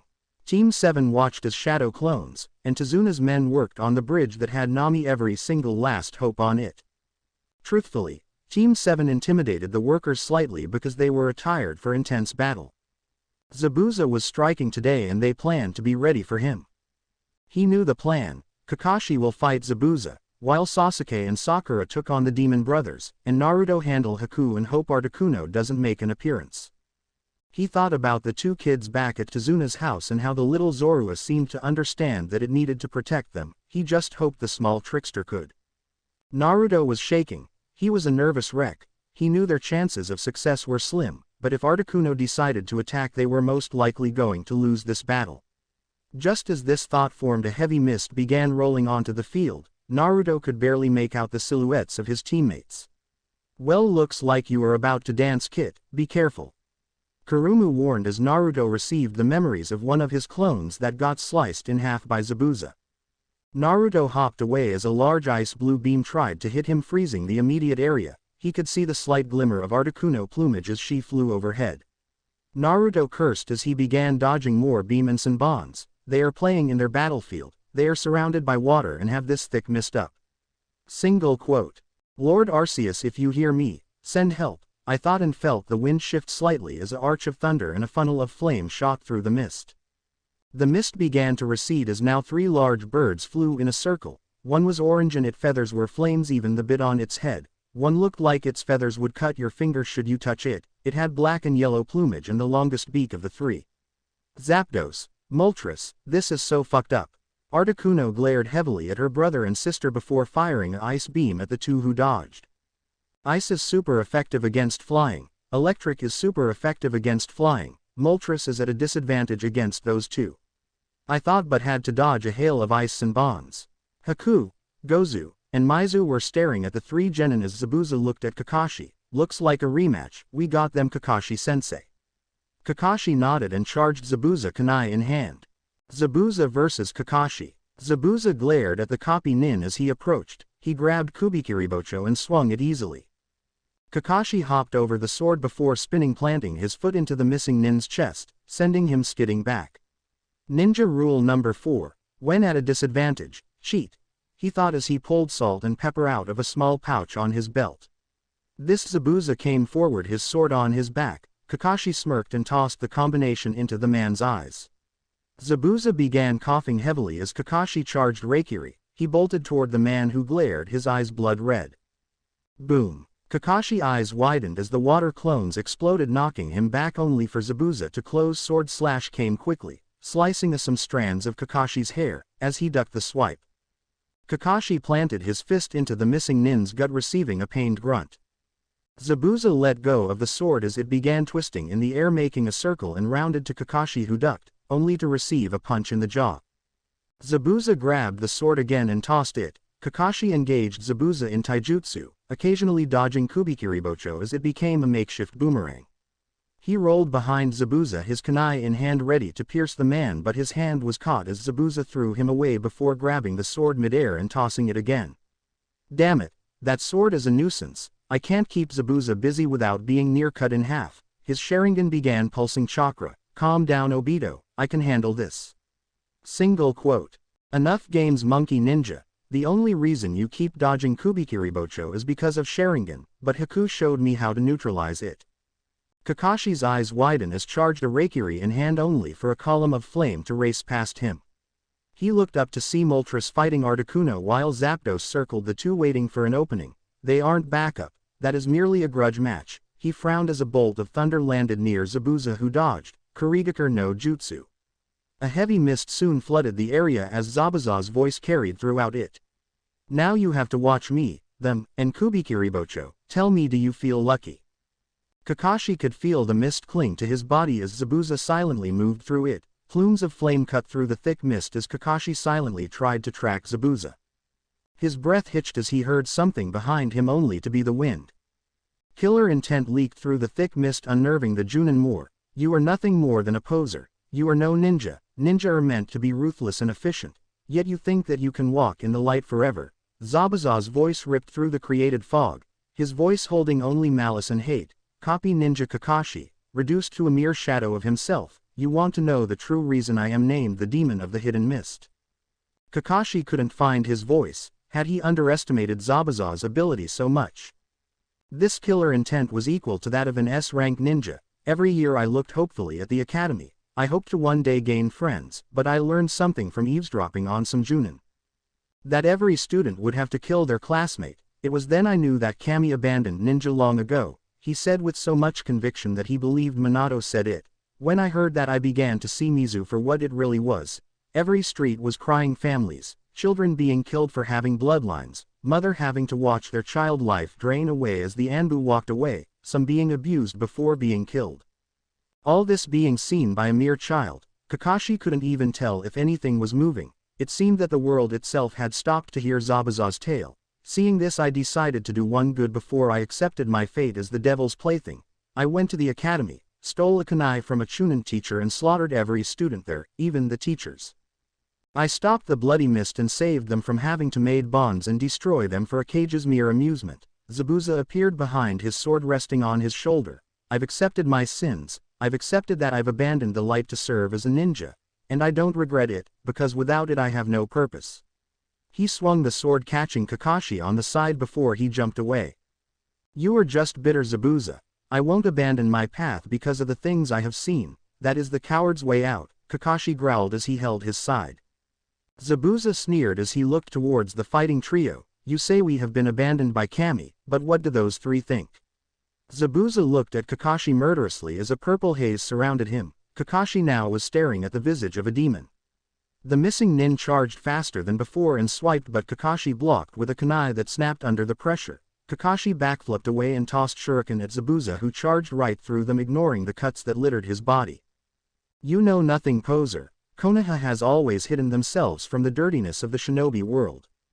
You know nothing of what the nin of Iwa, Mizu, hell, even Kumo has experienced. Zabuza roared angrily. The worst that Konoha has experienced was the defeat of its ally Uzushio, thanks to your father, mind you. Kakashi snarled at the mention of his father's failed mission. The two now engaged in taijutsu, trying to gain the advantage over the other. Currently their hands were locked as they tried to overpower the other. Zabuza smirked. Thank Haku for this skill, he said as he used Kakashi hand to finish a chain of hand signs before tossing the ninja away. Sweden. Boryoku Tekina Mizu no Nami. Water release. Violent water wave. A large wave of water rose from the sea under the bridge, ready to strike Kakashi, who went through a chain of hand sign and created an earth wall. The wave chipped away at the now muddy wall. Zabuza smirked as he faded into the mist. Your village speaks of the will of fire. What trash. You are merely brainwashing the students with dream of grandeur and honor. You fail to mention the darkness of the shinobi world, the fact that killing is a requirement. You send these kids into their pre-made graves and you see Mizu as the evil. At least the kids knew what they were getting into. Kakashi scowled. Zabuza hit a sore spot for Kakashi. The genin rate of death had risen since the Sandame was reinstated. Go ahead, Kakashi, make your frustrations heard. Call to your kami. Only the devil will respond. Kakashi could feel darkness trying to claim him. Kakashi, you must protect your genin. You carry the spirit of the dragon types. Release your restraints. A voice growled in his head, snapping Kakashi into his head. Good. I wouldn't have heard the end of it from Celebi had you died. Kakashi frowned at the unfamiliar name. Go beat him. You have my blessing. Kakashi felt his chakra levels overflowing as the voice stopped talking. He focused his Sharingan on Zabuza, not noticing the now neutralized mist, nor the change in Sharingan shape. Gakido. Azure flames erupted from Kakashi. Zabuza was hit with the blunt of it but tossed Kubikiribocho, Kamui. The sword distorted and disappeared, much to Zabuza's shock. Zabuza never noticed the Ninken advance until too late. Now pinned down, Zabuza was at Kakashi's mercy. I hope the devil pays his servant well. Goodbye, Zabuza. No. Team 7 vs Mist Assassins. Team 7 watched their opponent closely. They knew each other's weakness and strengths. Although Sasuke and Naruto fought better in tandem, the demon brothers stood protectively in Haku's front, as she began gathering chakra. Sasuke and Naruto bolted forward as Sakura curved, trying to get to Haku while the brother were distracted. Haku saw this and rose a wall of ice. Karate Choppu. Sakura smirked as she broke through the ice wall, revealing Haku, who tossed a multitude of Senbon needles at the young Kunoichi. Sakura slid to the ground, her momentum carrying her to Haku close enough for a move, Teisupu. Low sweep, she tripped Haku, who hadn't expected such a maneuver. Naruto, Sasuke plan fire red, now. Her teammates nodded as they kicked their opponents away. Naruto sprouted Yveltal's wings and began flying. Dog, boar, monkey, bird, futon, Karasueasudoraiku. Crashing air strike, a huge gust erupted from Naruto while Sasuke smirked. Kaden. Goka Meshitsu. Great fire destruction, an intense spout of flame erupted from Sasuke's mouth, catching the wind and exploded into a firestorm. Sakura smirked as she stood atop the water and readied her part of the plan. Mega Panchi. She jumped back to the bridge and drove her fist into it, cracking the bridge. Her hand throbbed lightly as some of the blunt force snuck through the chakra guarding her wrist. She said the bridge began to crumble as some of it fell into the sea. Sorry, Tazuna-san, but it's necessary. Her thoughts went to the old man at home with the two kids, Zorua and Tsunami. Please be safe. Tazuna's home. Tsunami laughed as she saw the two young boys playing with the tiny black and red fox creature. This was the first time she saw Nadio smile since he arrived with Naruto's clone. The fox yipped happily as it licked Inari's face. Suddenly it stopped as its ears began to twitch. Tsunami watched the little Zorua in interest as it ran upstairs, yipping in a panic. She yelped when she heard the door burst open and two men stood among the splinters. Hello, exterminator here, one yelled out as he walked inside. Tsunami was frozen in fear. She couldn't move, nor would she glance to where the kids had ran, trying to find Zorua. Well, hello beautiful, we need you to come with us. Before she could protest, she was dragged out of the building. With Zorua. Zorua smirked as it finally lost the two kids. He smiled the approaching bandits before they even burst down the door and ran into a closet. Inari and Nadio followed and he quickly ran out before shifting into Tazuna and locked the door. Currently he was trailing the bandits as they dragged Tsunami away to the docks. The boat should be on its way, then we order the ninjas to surrender or she dies. Zorua snarled as he leapt forward and latched on to a bandit's arm. Ah, this damn beast is biting me. He swung the fox Pokemon off and with a splash he landed into the lake. Zorua could hear the low rumble of a boat approaching and began glowing. The bandits watched as the boat arrived and stopped. Hurry up, the boss wants this done as soon as possible.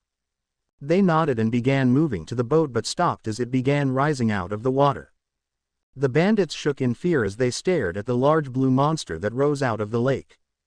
The boat landed with a crash back into the water but was raised by the strong jaws of the atrocious Pokemon and was flung onto the land. Gyarados. The cry shook at bandits to their very core. They fainted. The Gyarados blinked before it glowed and turned into a Zorua who flipped midair, causing Tsunami to catch him. Zorua smirked mischievously as he looked at the awestruck Tsunami. It's good to be king. Single quote. Team 7. The dust began to clear as Team 7 stood in Maji formation. Naruto smirked as he stood back to Sasuke. I'm surprised you could keep up with that overinflated ego of yours, Sasuke. Sasuke grunted irritatedly at Naruto's try at a barb. His Mangekyo shined as he looked for the slightest hint of Haku and her partners. Sakura muttered under her breath about foolish cousins and dumb rivalries. Just don't get in the way too much, Dobi. I don't feel like saving our asses more than I have to already, Sasuke replied, causing Naruto to laugh. Will you two flirt when our lives aren't on the line? Sakura snarled at the Uchiha who looked green in the face. Naruto imitated hurling, earning a punch to the skull from both Sakura and Sasuke. Behave, damn it. She cursed as a barrage of ice Senbon headed her way. She blocked them with a Senbon. Distract them, I have a plan. Naruto and Sasuke looked at each other and smirked. Uzuchiya collab. Naruto asked, getting a nod from Sasuke. Naruto created a cage bunshin that was covered in Kyuubi's chakra. The clone formed a ball of yokai above his mouth before minimizing it and swallowing it. In the mist, Haku and the Oni brothers watched the scene as they saw the cubified clone get weighed down by the dense chakra. Haku quickly remembered Zabuza's fight with Yagura and how his Biju created 5 of those balls that orbited around him before firing of like a beam, think origin pulse from Kyogre. She made a wall of ice and tossed the Oni brothers in before entering herself just as the clone fired the beam. Sasuke made the tiger seal and focused on the sun, Harada high. Sunny day, the sun glow intensified as the heat reached an intense level. Waves could be seen coming from the stones of the bridge, and steam rose from the water below. Sasuke began taking deep breaths and exhaled small bursts of blue flames. His Uchiha blood boiled in excitement and rejoiced in the heat of the sun.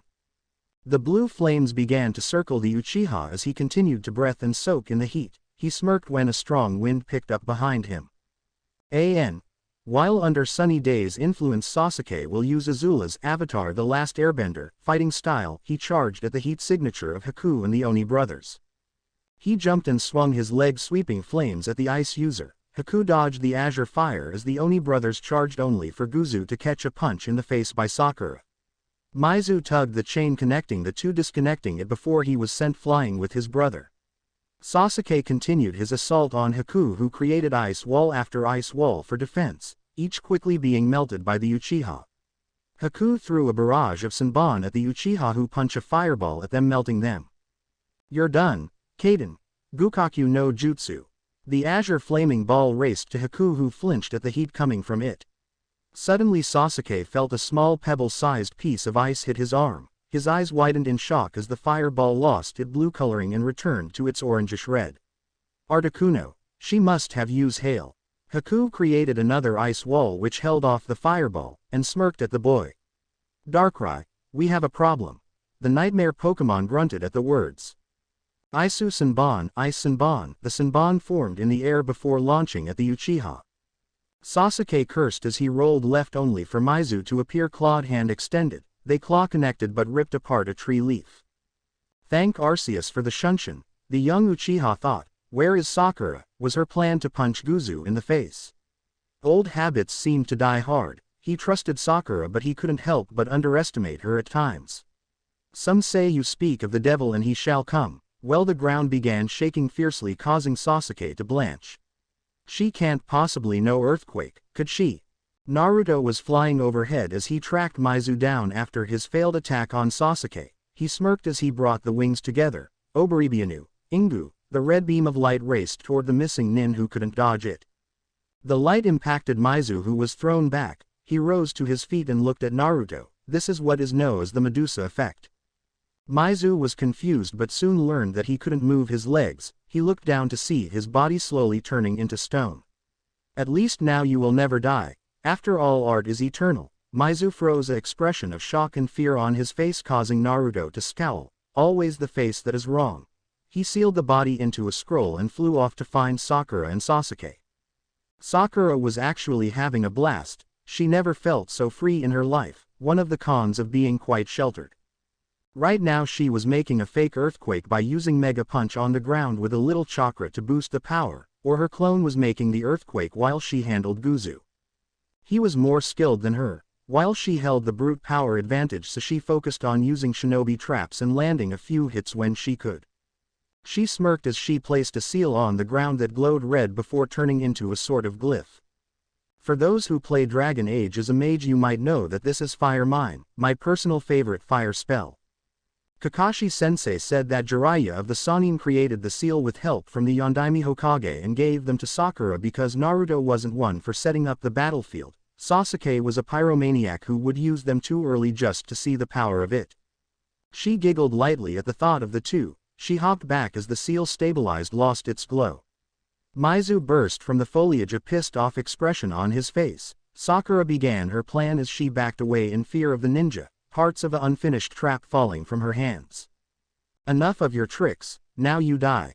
He roared and bolted forward. Sakura's disheveled hair shadowed the smirk on her face as an explosion rocked the immediate area, an intense heat blowing on her face.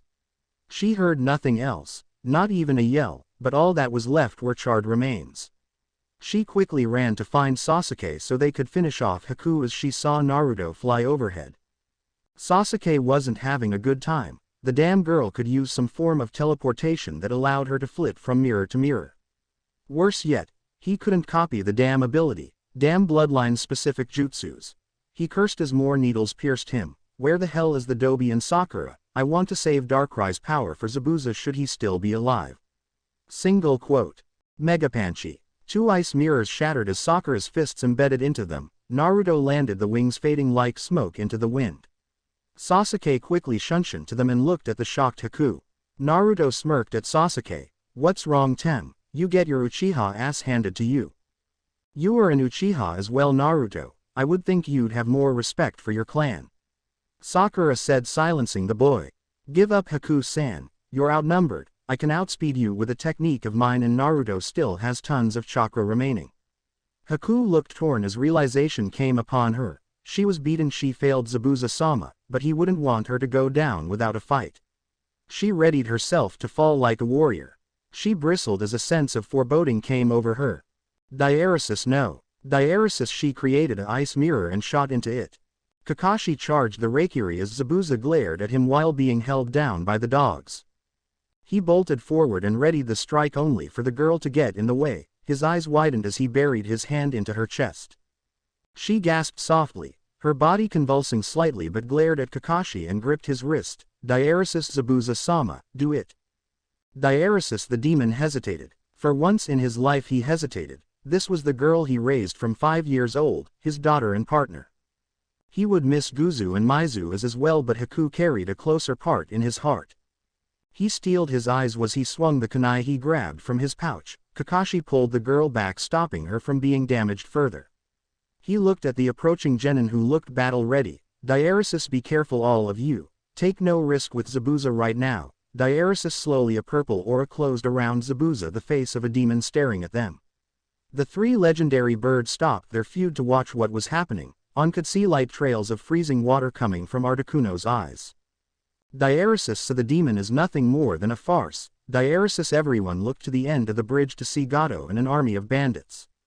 The gang leader looked at Zabuza in distaste as the demon began to fade. Diaresis. Kill the ninja. Save the eyes of the men. They will fetch some good money in Kumo. Diaresis. Naruto glared as he began to pulse dark aura. Zabuza as he charged kunai in hand. Blood seeped from the bite wound on his body as he pressed on, slicing through the army of bandits. He finally advanced on Gato, who looked on in fear. Diaresis. See you in hell, Gato. Tell the devil his servant sent you. Diaresis. He slit the man's throat before falling to his knees. Diaresis. Kakashi, do me a favor, take me to Haku. Diaresis. Diaresis. You might meet her on the other side. Diaresis. Kakashi said, trying to help the older ninja, who laughed. Diaresis. She will go to rest peacefully. I will go to hell where I belong. At least I will find some good fights down there. Diaresis. Zabuza said as he finally slipped away. The remaining bandits advanced, but Kakashi had it. He brought back Kubikiribocho and pointed it toward them. They looked a little frightened but believed in their numbers. Diaresis. Fools. Fall to infinite nightmares, Dakaboido.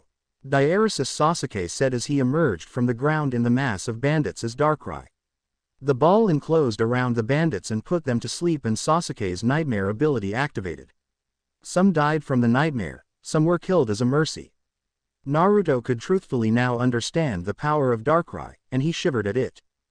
Diaresis. At least Wave is free now. Diaresis. Sakura said, but jumped back as the legendary birds landed. Articuno glared at Kakashi, causing him to shiver slightly. Diaresis. Champion of victory, you've gained my ire. Know that ice shall forever be your enemy. Diaresis. She looked at Haku's body in sadness. Diaresis. You can't blame him for the human's choice, sister. The man defended himself and she sacrificed herself for Zabuza. Diaresis. Zapdos spoke, his gaze never leaving the ice bird as she continued her glare. Diaresis he even stopped Zabuza from further harming the girl, and Victini won't like you cursing her, champion. Diaresis. Diaresis enough. The battle is over, we leave you now Darkrai, Yveltal, but know that past ambitions are being reborn, you may need the help of the sky to put things back to order. Diaresis Moltres spoke softly as she began to flap. The smell of flames came into the air. The others followed, then split off into different directions. Past ambitions, sky for help, what did that cryptic turkey mean? Yveltal complained. Naruto shrugged, but he knew something was going to happen. But did Naruto was gasping for air as he looked around the forest. The wind whispered through the tree leaves as the lone genin stood in the clearing waiting. He heard the whistle of shuriken flying through the air. Quickly he jumped to the left to avoid the projectiles, only for a fist to appear in his face. Yveltal's laughter bounced around his head as the bird watched his container get owned time after time. You've gotten better Naruto, but you can't beat me, Leal said as she looked at her brother's former student. She opened her fist and offered him a hand up. In my advice, I say take up another craft. You're a powerhouse, chakra monster, but fighting against an opponent with superior taijutsu will give you a disadvantage. The Anbu smirked at the boy as he cursed at the laughing bird. To think that a few months ago he was my student, at that the dead last of the academy. Lachan, do you think he will truly become Hokage? Iruka whispered as he rose from a nearby tree. Leal looked at the boy who was now doing the leaf balancing exercise. She smiled slightly and turned to Iruka before giving him a quick peck. I guess that means yes. She nodded happily, her eyes glowing with excitement as she looked at what could be the next Hokage. The boy and his team continued to surprise her. To think they went from the two last Uchihas and a fangirl to a squad that is being compared to the Densetsu Sannin. So that's where he was, a lazy voice drawled out as Kakashi slowly walked forward, his nose buried into his book. Leal growled lightly at her former subordinate, or rather the book in his hand, which he quickly hid. I need Naruto to find Sasuke and Sakura since they have hidden themselves somewhere. Or rather, you are too lazy to pull your nose out of Lord Jiraiya's stupid book and find your students, she scoffed. Iruka laughed nervously. Here he was amid Chunin in the middle of the rivalry of two of Konoha's strongest ninja. Yay, he was ready to shit bricks. Naru-chan, that's enough training for today, go with Kakabaka. Kakashi's eye twitched at the name but gathered Naruto and began their search for the Uchiha and their young Kunoichi partner. Sakura and Sasuke, Training Ground 7. Prime. The feral yell of the pig monkey Pokemon howled throughout the training field, as it threw its fist around in a mad thrash. Currently the objects of his ire were Sasuke and Sakura, who looked worse for wear. Ape, Primip. He rushed forward, his fist glowing, showing he was readying Mega Punch. Sakura readied her own and charged her secondary teacher, ducking under the cuffed fist and driving her fist into his stomach. The pig monkey Pokemon flew back into a tree while Sakura began cheering. Oh, she shouldn't have done that, Darkrai said to Sasuke, who rose an eyebrow at Nightmare Inducer. Primip shares an ability with the Tauros family, Anger Point. Sasuke saw the Primip rising, a red aura surrounding him that leaked hate and anger. More pressure vein were exposed on the Pokemon forehead as he looked downright pissed. When you hit a Pokemon with a Anger Point with a critical, their attack is completely maxed out. Sasuke sighed as he looked at the shocked Sakura. Primip bolted toward Sakura in a mad thrash, knocking the Kunoichi into a nearby tree. She's gotten better. At the most she is high genin to low chunin level. Still surprised you beat the demon brothers though. They underestimated us, that's why we won, Sasuke said as he watched the Primip pose while he stood on Sakura's back, one of his feet keeping the pink-haired girl's head on the ground. Makes you wonder why, after Kakashi, she is the team strategist, he thought, smiling to himself before he got the celebrating Pokemon off the girl.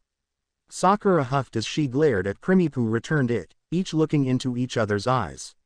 Now normally Primips would chase all who looked them in the eye, but Sakura was a rival to this one, and it respected her, slightly. Test each other's will later, we got company. Kakashi walked slowly out of the treeline with Naruto, who looked on blankly, a sheet of paper in his hand. Yo, I've been looking for you too, Sasuke deadpanned. We weren't even hiding our chakra, lazy ass.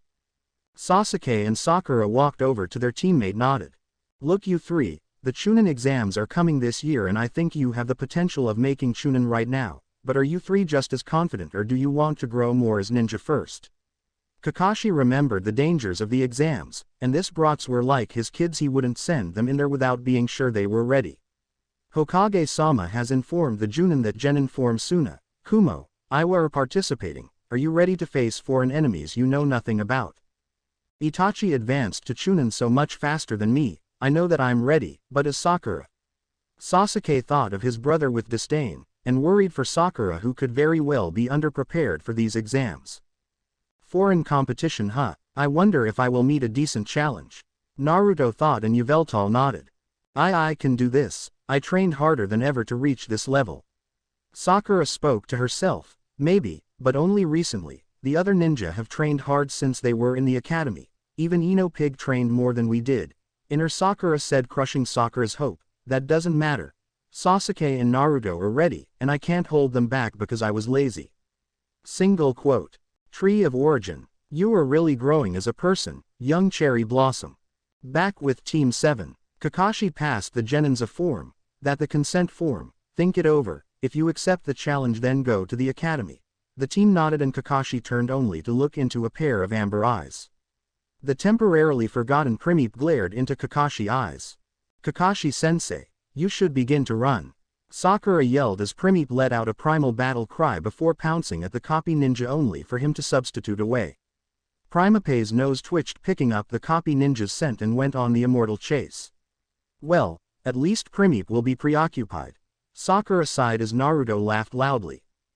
Village gates. Next day, Kakashi stood at the main gate with Kotetsu and Izumo, who talked to the laid-back Jonin. He received message from Tazuna that an ambassador for their country will be living in Konoha. Kakashi had no idea who it was, but he and Natio stood waiting for whoever it was. The black-haired boy began to take after Kakashi while they lived together, even adopting his constant bored expression that drove Kurenai up the wall. After their arrival from Wave, they took the kid to the hospital and they found traces of not Uzumaki blood, but Senju. This itself rose the council into a riot about the Senju being reborn through the child. They also didn't like the black fox that traveled with him. Danzo asked that the boy be given to him for training, and to see if he somehow manifest any particular abilities that the Senju were known for. This was shot down by all the clans, as they didn't want the Senju blood anywhere near Danzo's taint. There was also the problem of him having nowhere to live, as Tsunade left Konoha as the Senju heir, and they couldn't allow anyone into the Senju compound or accounts without Tsunade's consent. Now as Hokage, Hiruzen could annul Tsunade's right as heir because of her inactive ninja status, but that could potentially hurt his former student. Then there was the fact of who would care for the kid and teach him to fight. The Inuzuka clan were the first to offer, since with Zorua they could teach him to fight alongside the fox. But with further information on the Pokemon, they learned it was more suited for espionage than frontline assault. The Kurama clan offered next, but since the kid showed no interest towards Genjutsu, they politely withdrew. Finally, they decided to have Kakashi raise the kid. Kakashi had shown potential in bringing the best out of his students with Sakura Haruno, and the boy was comfortable around the team. Satu-san, who exactly are supposed to be coming? Kakashi shrugged as he saw two silhouettes come out of the tree line. Natio began beaming as he saw his friend from Wave, and Zorua yipped happily at the sight of the two Wave inhabitants, Inari. Hey, Natio, Kakashi-sensei. Inari yelled happily. The two friends ran up to each other and began talking animatedly. Kakashi was looking at the beauty that traveled with Inari though. Tsunami-san, so you've come to Konoha. Tsunami smiled brightly at Inari and Natio as she hugged the boy who returned it. Kakatu-san, can I show Inari ni around the village? Kakashi nodded as he watched the two run off into the leaf. Tsunami looked at Kakashi, a slight blush on her face as he sent her eye smile. Natio P.O.V. Natio ran through the village showing Inari the many buildings and people of Konoha. Though Inari was having trouble keeping up with the young ninja in training. Zorua, could you transform into something to carry us? The illusion fox tilted its head before it began to glow, and a soft melodic trill filled the air as a lapras appeared. Nice, but I think that thing requires water to move around well. A sweat drop formed on the lapras head as he glowed again and turned back into Zorua. Whoa, that was awesome. A voice said as smoke filled the area and the kids began coughing. I think I used too much pepper again, one voice whined as two other people coughed. When the dust cleared, three people stood in front of Natio and Inari. Hi, I'm Konohamaru and these are my partners. Hi, I'm Udon, I like math. I'm the sassiest kunoichi in the academy, I'm Moegi. And together we are the Konohamaru Ninja Squad, or Konohamaru Corps for short. Konohamaru said smirking. Inari looked amazed while Natio looked skeptical. Zorua was still paw at his nose because of the pepper. I, Konohamaru, offer you an invitation to join the Corps. We were just going to meet the boss about some training. Now Natio was interested. Konohamaru was the grandson of the third, so any teacher he had was bound to be the best. Inari began remembering the bridge how Team 7 trained, and decided he'll try and become a ninja. Okay, I'll bite, you and Inari. The boy nodded and picked up the sneezing Zorua, who slumped over in defeat, and put him on his head. The two followed the three and Natio quickly found he and Konohamaru didn't mix well. His laid-back attitude didn't coexist with Konohamaru's exuberant atmosphere. There he is, hey boss. Natio grew a deadpan look as he saw Naruto and Sakura. He respected Naruto, but he thought that Konohamaru was having a better teacher than some genin. Inari smiled as he saw Naruto and Sakura as he and the Corps ran up to the ninjas. Sakura, don't feel pressured to join. If you're not ready then we aren't, this is a team function. Sakura nodded and looked up in surprise as she saw 4 kids run up to her and Naruto. Really Naruto, you're a genin now and you still play ninja. Hey, don't look down on the boss, but you probably can't help it with that colossal forehead. 4 things happened that day. Natio lost his cool and began to tremble in fear. Naruto swore to never talk about Sakura's forehead. Konohamaru swore the Shinigami himself was in front of him, and Sakura was going to kill a kid. Konohamaru, run! Natio and Naruto yelled as Sakura's aura became more deadly and violent. You're dead meat, brat! Sakura yelled as she chased the boy throughout Konoha. Naruto sighed as he chased after the two. He found Sakura about to punch a ninja that was holding Konohamaru by the scarf he wore. Those are Suna nin, this is gonna be violent. Single quote. I suggest you release the grandson of the third Hokage, or I will be in every right to pummel you, and throw the dust into the winds. Kankuro growled as he released Konohamaru and went to the bundle on his back. The girl that was with him gasped and moved to grab the fan on her back only for a kunai to rest at her throat. Normally, I wouldn't threaten a girl, but you are making yourself a threat. Sasuke's voice spoke out coldly. Kankuro looked at her, sweat traveling down his forehead, his hand still resting on the bundle. Your teammate will be eliminated if you don't desist. Kankuro growled as he lowered his hand, a look of pure hate in his eyes. Suddenly a stream of gold moved towards Sakura, catching everyone off guard, and tightening around the pinket. Sakura. Naruto pulled out a kunai, keeping Konohamaru behind him. Slowly a young girl stepped into the light from a tree branch. She had dark red hair that rested messily over her head. Dark rings were around her eyes, creating a raccoon-like mask, and a kanji for love was written above her eye. She wore a black jumpsuit-like apparel with a brown harness that kept a gourd attached to her back and some white cloth wrapped over her shoulder as an extra harness. Her cold teal eyes locked with Sasuke's. You have my sister. I have your teammate, and mother has wanted blood for a while now. Tamari sighed in relief as she saw Gaia. Sasuke snarled at the redhead, who showed no outward reaction, but her thoughts were different. Those looks, even here, I'll enjoy spilling all their blood for mother. Naruto nodded to Sasuke, who released the Suna kunoichi, who quickly ran behind Gaia. You two are a disgrace to Suna. I expected more from my siblings. They flinched at her tone as she looked to the Konoha nin. You have your partner, now release Sakura. Gaia smirked as she laughed. I don't remember saying I'll release her if you gave me Tamari. At that, I didn't ask for Tamari. My mother wants blood and her blood should please her for now. Sasuke and Naruto's eyes widened as Gaia said this, and they both moved to attack the kunoichi, only for her to dodge a blue fireball. 5 ninja phased into place, all bearing Kumo's headband. You wretched woman, this battle had nothing to do with Kumo, Naruto heard the man with the weird black mask say. He heard Yveltal begin to mumble but ignored the bird in favor of watching the opposition. Where the hell is Anbu? Maybe, but she was going to kill her. Yugito said while Samui, Kurai, and Omoi all sighed as their senseis argued, again. She's right, Raiko-sensei, it would not be cool to let her die. If we let her die then the Hokage would be pissed at us, and would wage war on Kumo, and in order to bring peace I would have to marry some random Konoha girl, who would get kidnapped at the wedding. Shut the hell up, Omoi. Did she say Raiko? Crap. Naruto thought as the sand fell from Sakura, who scooted away in fear. So this is the power that will be at the Chunin exams. Single quote. Kit, they are Jinchuriki, the sand girl is holding Shukaku the Ikibi, and the blonde is holding Matabi the Nibi. I nodded. Hello Ichi, ni, I'm Q. Naruto said, confusing Sasuke and Sakura, but the message got to the two Jinchurikis. Yugito narrowed her eyes, while Gaia smiled viciously and the sands began to swirl. Yes, mother demands your blood, she begs for. She stopped as she noticed a shadow flying above her. Quickly a dragonfly-like creature flew next to Gaia and looked directly at her. Viva brava vi. The creature spoke and the sand stopped. Gaia grew a calm look as she petted the dragonfly's wings. Very well, he'll live for now. Come Konkuro, Tamari, Hiwa peace is hungry. The siblings nodded and followed the Pokemon and girl. Yugito looked at Raiko, who was staring at Sasuke and Naruto. Darkrai, Yveltal, nice to see you again. Come on woman, we are moving. Raiko began walking and Yugito screamed at him about calling her woman again, their team close behind.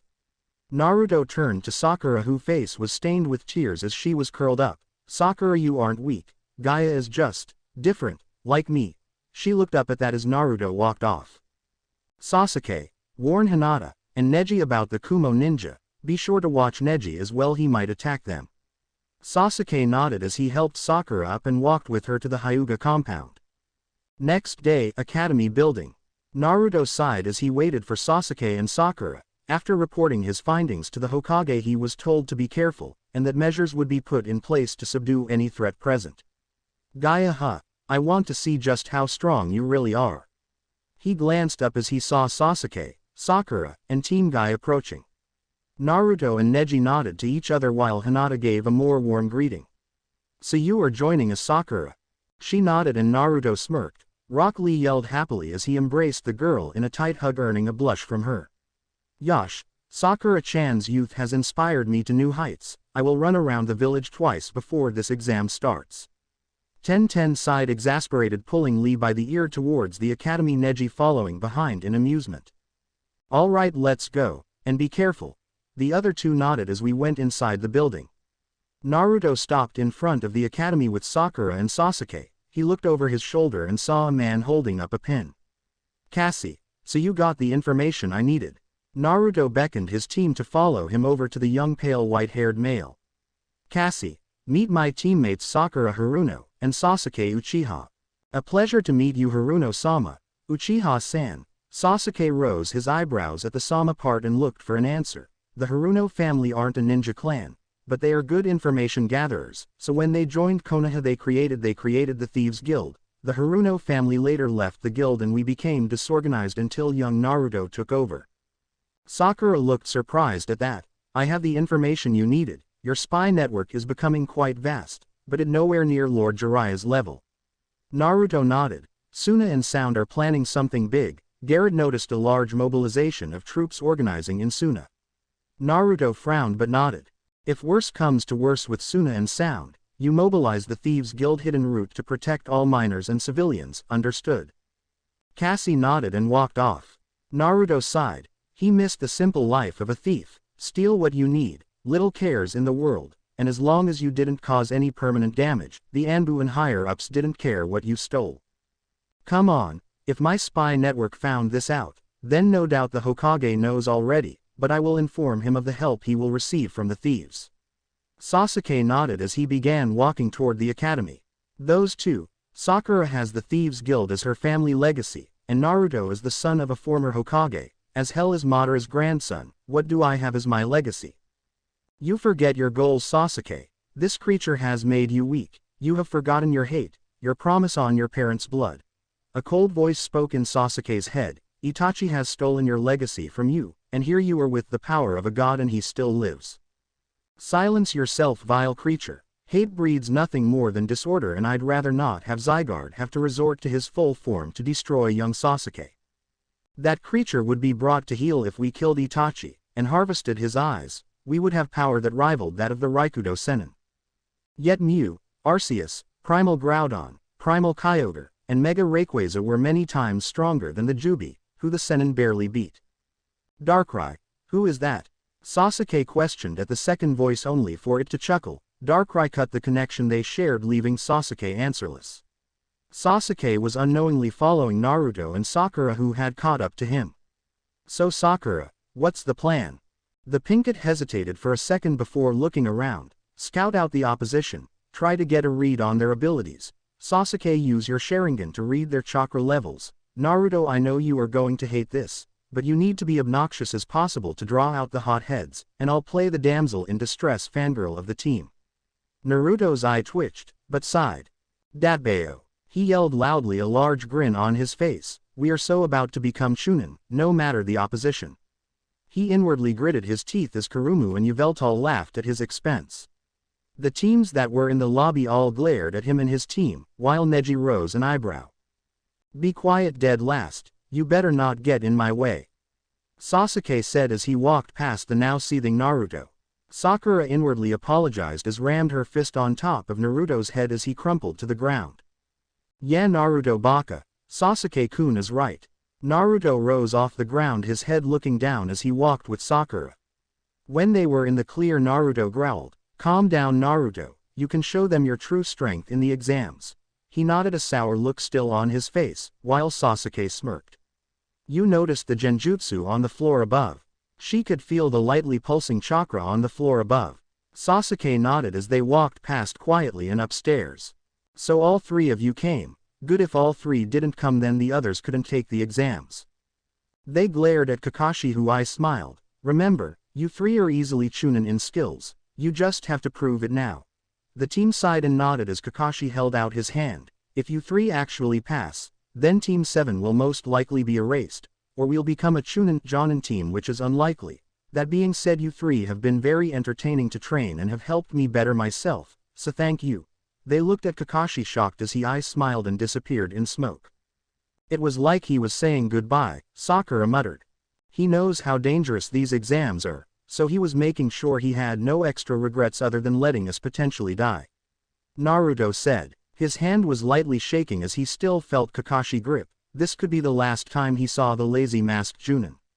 Come on, let's handle business. They nodded as they walked into the classroom. Naruto, Sakura, Sasuke, so you three are here too, what a drag. The lazy drawl of Shikamaru sounded as he, Ino, and Choji walked forward. Ino instantly clasped onto Sasuke's arm, asking plenty of questions, and Sasuke looked uncomfortable. Choji smiled happily at Naruto, offering a chip that Naruto took. Yosh, if it isn't Squad 7, the youth in this room is exploding. The loud, exuberant voice of Rock Lee pronounced as he strutted in with Neji and Ten. Neji frowned at the Kumo ninja that sat towards the back, but stopped after Ten squeezed his arm. It seems the whole Rookie 12 is here, this is going to be wild. The arrogant voice of Kiba Inuzuka sounded off as Hishino and Hinata walked into the classroom. You all should be quiet, you are making early enemies. Naruto looked towards the back to see a boy a little older than them who wore a Konoha headband. He then looked around the classroom and saw the multiple glares. Yveltal. Suddenly Yveltal's dark aura activated, leaking despair, hate, destruction, and pure power into the air, causing everyone to look away. The cards were right, Orochimaru-sama will want to know about this. Kabuto sweated heavily at the aura bearing down on him, almost like the Kyuubi was screaming bloody murder at him. If you're interested, I've gathered information from my previous times in the exam and I can give you a hint on the power of the enemy. Sasuke stepped up and looked at Kabuto. He pointed to the Sand Kunoichi Gaia. Alright, Gaia, she has completed multiple A and B rank missions without ever being scratched. Akiri Ninja rose and walked to Kabuto with a glare. I want info on one Naruto Uzumaki. Naruto looked at the ninja and glared. What's his problem? Minato Namikaze was Boogeyman. Well, the Uzumaki clan of Uzushiogakure were Mizu's. Uzu almost caused Mizu to become a minor village due to how many ninja were killed during the invasion. Hell, Uzu almost wiped out the Mokhtar clan, 3/4 of Mizu's army slaughtered by one clan when they invaded. Kabuto rose an eyebrow as he drew Naruto's info card. Naruto Uzumaki, Konoha's god of destruction. His highest ranked mission was C rank turn S rank after Zabuza Momochi and the demon brothers intervened. Naruto killed Gozu by turning him to stone. His partners Sasuke Uchiha and Sakura Haruno are also said to be just as competent. Naruto frowned as he looked at Kabuto. How does he know that? Naruto saw a group of 3 walk toward Kabuto but kept silent. Let's see how you handle yourself, Kabuto-san. Single quote. You 3 little shits better return to your seats before I fail you all. The gruff voice of Morino Ibiki. I am the proctor of the first test. This will be a written exam. If you get caught cheating 3 times your whole team fails. Ibiki smirked at the distraught looks. Now, begin. So kid, what are you planning to do? Kurumu asked as she saw her container lay his head on his desk. Absolutely nothing. Yveltal laughed as Kurumu started demanding that he at least write something. Calm yourself. I'm sure the hatchling has a plan, Yveltal told Kurumu, who sighed and watched. Naruto saw 3 teams get ejected as they were caught cheating. He saw Sasuke using his Sharingan to copy Sakura's hand movements as she breezed through the test. Alright, showtime. Naruto rose from his seat, gaining looks from everyone as he walked to Shikamaru. Shika, your test in exchange from the best cloud watching spot in Konoha. Shikamaru rose an eyebrow before smirking. He gave me his test and I told him of the meadow beyond the monument. I sat back down and put my head down again. Why shouldn't I fail you now? Ibiki said menacingly. I only cheated once, you have to catch me 3 times. Ibiki smirked and announced that no one else can pull that trick. The test ended with 48 genin left. Ibiki smirked as he called time. Alright shit stains, there is one final question, but this one is optional. If you get it, take the chance, and get it wrong you can never take a Chunin exam again. If you decide to not answer it, then you leave and try again next exam. Many voiced protest, but Ibiki simply began leaking ki. All present began to pale, even Team 7. Shit. Zabuza has nothing on this guy. Naruto thought as a bead of sweat crept down his forehead. None of the genin left, surprisingly. Seems that this year's candidates are a ballsy bunch. You pass. So, I was right. You were testing our willpower, Shikamaru drawled out in a sleepy tone, his head resting on the desk. Ibiki nodded and a large wrecking ball collided into the side of the building. Above the hole was a banner that said, Konoha's sexiest kunoichi, and second exam proctor, Enko Midarashi. Alright maggots, you are now about to be put through hell, and chewed on by the Shinigami. A sadistic smirk crossed her face. Hey Ibiki, you let this many pass, aren't you sweet, saving me some toys to play with? All across the room the males' faces all became a bright red. Naruto himself couldn't help but have his face color a little. Alright brats, follow me. She led the genins out of the building to a large forest. Alright, this is training ground 44, otherwise known as the Forest of Death. You'll spend 5 days in this forest with the deadly creatures as well as the other Chunin hopefuls. Your objective is to steal the scroll opposite of the one you have. Naruto saw Ino and Shikamaru trying to calm Choji down as he freaked over the thought of having no food. Naruto went to get his team's scroll, which happened to be a heaven scroll, and showed it to Sasuke and Sakura. Come on, let's get ready. Alright Gakis, go, Enko yelled as the teams immediately charged into the forest. Team 7 were tree hopping through the forest for about 10 minutes before stopping. Naruto, do you sense any nearby chakras? Sakura asked, her hand resting on her kunai pouch. The blonde nodded as a female Kusa ninja appeared. Naruto shivered at the omnipotent presence her chakra gave off. It had nothing on Yveltal, but for a human's chakra to be this dark. Her chakra, it's like I'm sensing a Gengar, or a bayonet, she smirked as she noticed Naruto's shivers. Sakura, give her the scroll. What are you saying, Naruto? Sakura said, shocked. She is beyond our level. We can take another team for their scrolls, but we have to be alive to do that. Naruto hissed through his teeth, as if it pained him to say that. Naruto didn't expect the Kusa Kunoichi to laugh. To think, the great Naruto of destruction is a mere coward. Your grandfather must be rolling in his grave. Naruto's eyes flashed red as a sneer crossed his face. His Sharingan glowing dully as he stared hatefully at the ninja. Like any Uchiha, Naruto is prideful. Hell, he has more pride than most Uchiha because of his direct lineage to Madara, Kurumu said to Yveltal, seemed focused on the ninja before them. But, then again, all the Uchiha were merely copycats who never came up with an original jutsu since Madara's majestic demolisher. Now it was Sasuke's turn to get pissed off. Oh, Did I hit a nerve on the Uchiha's would-be avenger? Sasuke roared in anger as he charged a kunai ready to slice the kunoichi who merely dodged. Now we are talking, let's shut this bitch's mouth for good. Naruto said as he charged as well. Sakura sighed as she began setting traps hoping to catch the kunoichi off guard. She couldn't set fire mines because Sasuke and Naruto weren't aware of their location. Naruto and Sasuke were both attacking the kunoichi in tandem, landing few hits on her.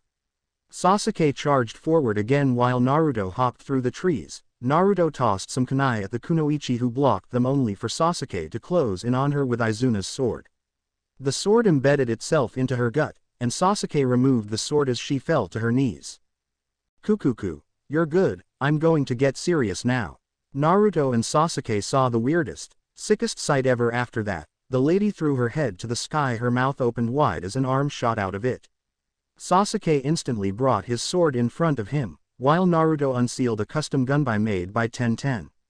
I have little practice with this thing, but with Sasuke's fire ninjutsu, I can enhance it. Now fully out of the now crumpled body stood an extremely pale man. Guys, we got to retreat, that's Orochimaru of the Sannin. Naruto and Sasuke's eyes widened as they heard the chuckle of the Sannin. While it's sad that I can't target Madara's grandson because of the Kyuubi as well as Madara's embargo on him, but Sasuke will be perfect. Sasuke nodded towards Naruto who threw down one of his custom smoke bombs. Come on Sakura, that won't keep him paralyzed for long. Sakura quickly followed the two Uchihas as they bolted through the forest, only for a stream of sand to almost capture them. Shit, it's Gaia. Naruto cursed as landed with his team in front of Suna's team. Gaia stared at him, her eyes reflecting madness in what he believed would be a pair of beautiful teal orbs. Oh, does my successor have a thing for Tanukas? Yveltal spoke, causing Naruto to blush slightly. Shut up you damn turkey. Single quote. Now I'm nettled. Orochimaru's voice roared from inside the forest as he finally broke through the paralysis. He burst through the foliage to stare down the six genin. You have some gall brat to run from me, now die. A sword emerged from his throat about to lodge into Naruto only for sand to block the strike. You, Snake Man, what is your name? Gaia asked quietly as sand slowly swirled around her. It matters not. Naruto is my prey, and you must die for angering me. Prove my existence. The sand tried to close around the Sannin who jumped away. Naruto noticed the snarl on Orochimaru's face as the sand team hesitantly readied themselves as well as Team 7. So, a truce? Naruto asked and Gaia looked at him coldly. Okay, for now, he said to himself as he and Temari created a strong gust with their fans. Sunny day. Sasuke began influencing the heat, increasing his fire's power. His fists were covered with blue fire as he tried to engage Orochimaru in taijutsu while Kankuro used Karasu to help. Gaia was using her sands to block the attacks against the teams by Orochimaru while Sakura used Mach Punch to surprise the hubby Sennin. A arm's reach away from my Sharingan, then a Tanuki shows up and decides I'm going to kill you with my sand, then I get paralyzed, going to have to look into that later, and at the top of all these irritating question is. Where are you Dosu, Kin, Zaku? Orochimaru screamed in anger as he was hit by Sasuke. The blue flames leaving an intense burn. Orochimaru hopped back into the tree lines before breathing in, calming himself. Sorry about that, I'm usually more composed. I'm just absolutely livid. His voice had gained a dangerous edge to it. These mere genin had hit him. He was holding back, yes, but to still lay a hit on him. Also, the Suna ninja weren't in on the plan it seems, or they just didn't know who the leader of Oto was. I commend your abilities, you in particular Sasuke, so when you're done playing ninja with this worthless village, find me. His head stretched, latching onto Sasuke's neck, catching everyone off guard. The Uchiha heir yelled in pain as a black mark appeared on his neck that Naruto recognized. Xerneas. Yveltal's wings burst out of his back and his charged Orochimaru, who sank into the ground. God damn it. This is where we leave. You better pass Uzumaki, because I plan to kill you for all to see. Gaia said as she beckoned for her siblings to follow. Naruto noticed that Orochimaru dropped his scroll, the Earth Scroll. Sakura, come on, let's go. Naruto said emotionlessly. Sasuke wasn't feeling too hot, his whole body ached like hell, and he was extremely cold.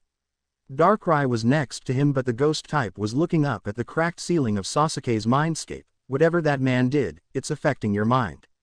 Sasuke looked at the multiple cracks that etched across his mindscape like a weird piece of art. Maybe I shouldn't call this art. After all, it looks like it about to break, and Naruto believes that art should be immortal. Weird. Single quote. He rose shakily as he looked at Darkrai. The ghost looked stressed, like he was skipping sleep. Worry not for me, young Uchiha, I was merely restraining an invader. Darkrai said as he yawned. Sasuke could faintly hear cursing in the distance. All right, I trust you, Darkrai, Sasuke said as he tried to find a way out of his mindscape. You can't keep me restrained forever. All Uchiha fall to me. I am hate, I am the power of the Uchiha. Darkrai eyes steeled as he heard this and hoped that Sasuke wouldn't follow in the path of his ancestors. Thanks.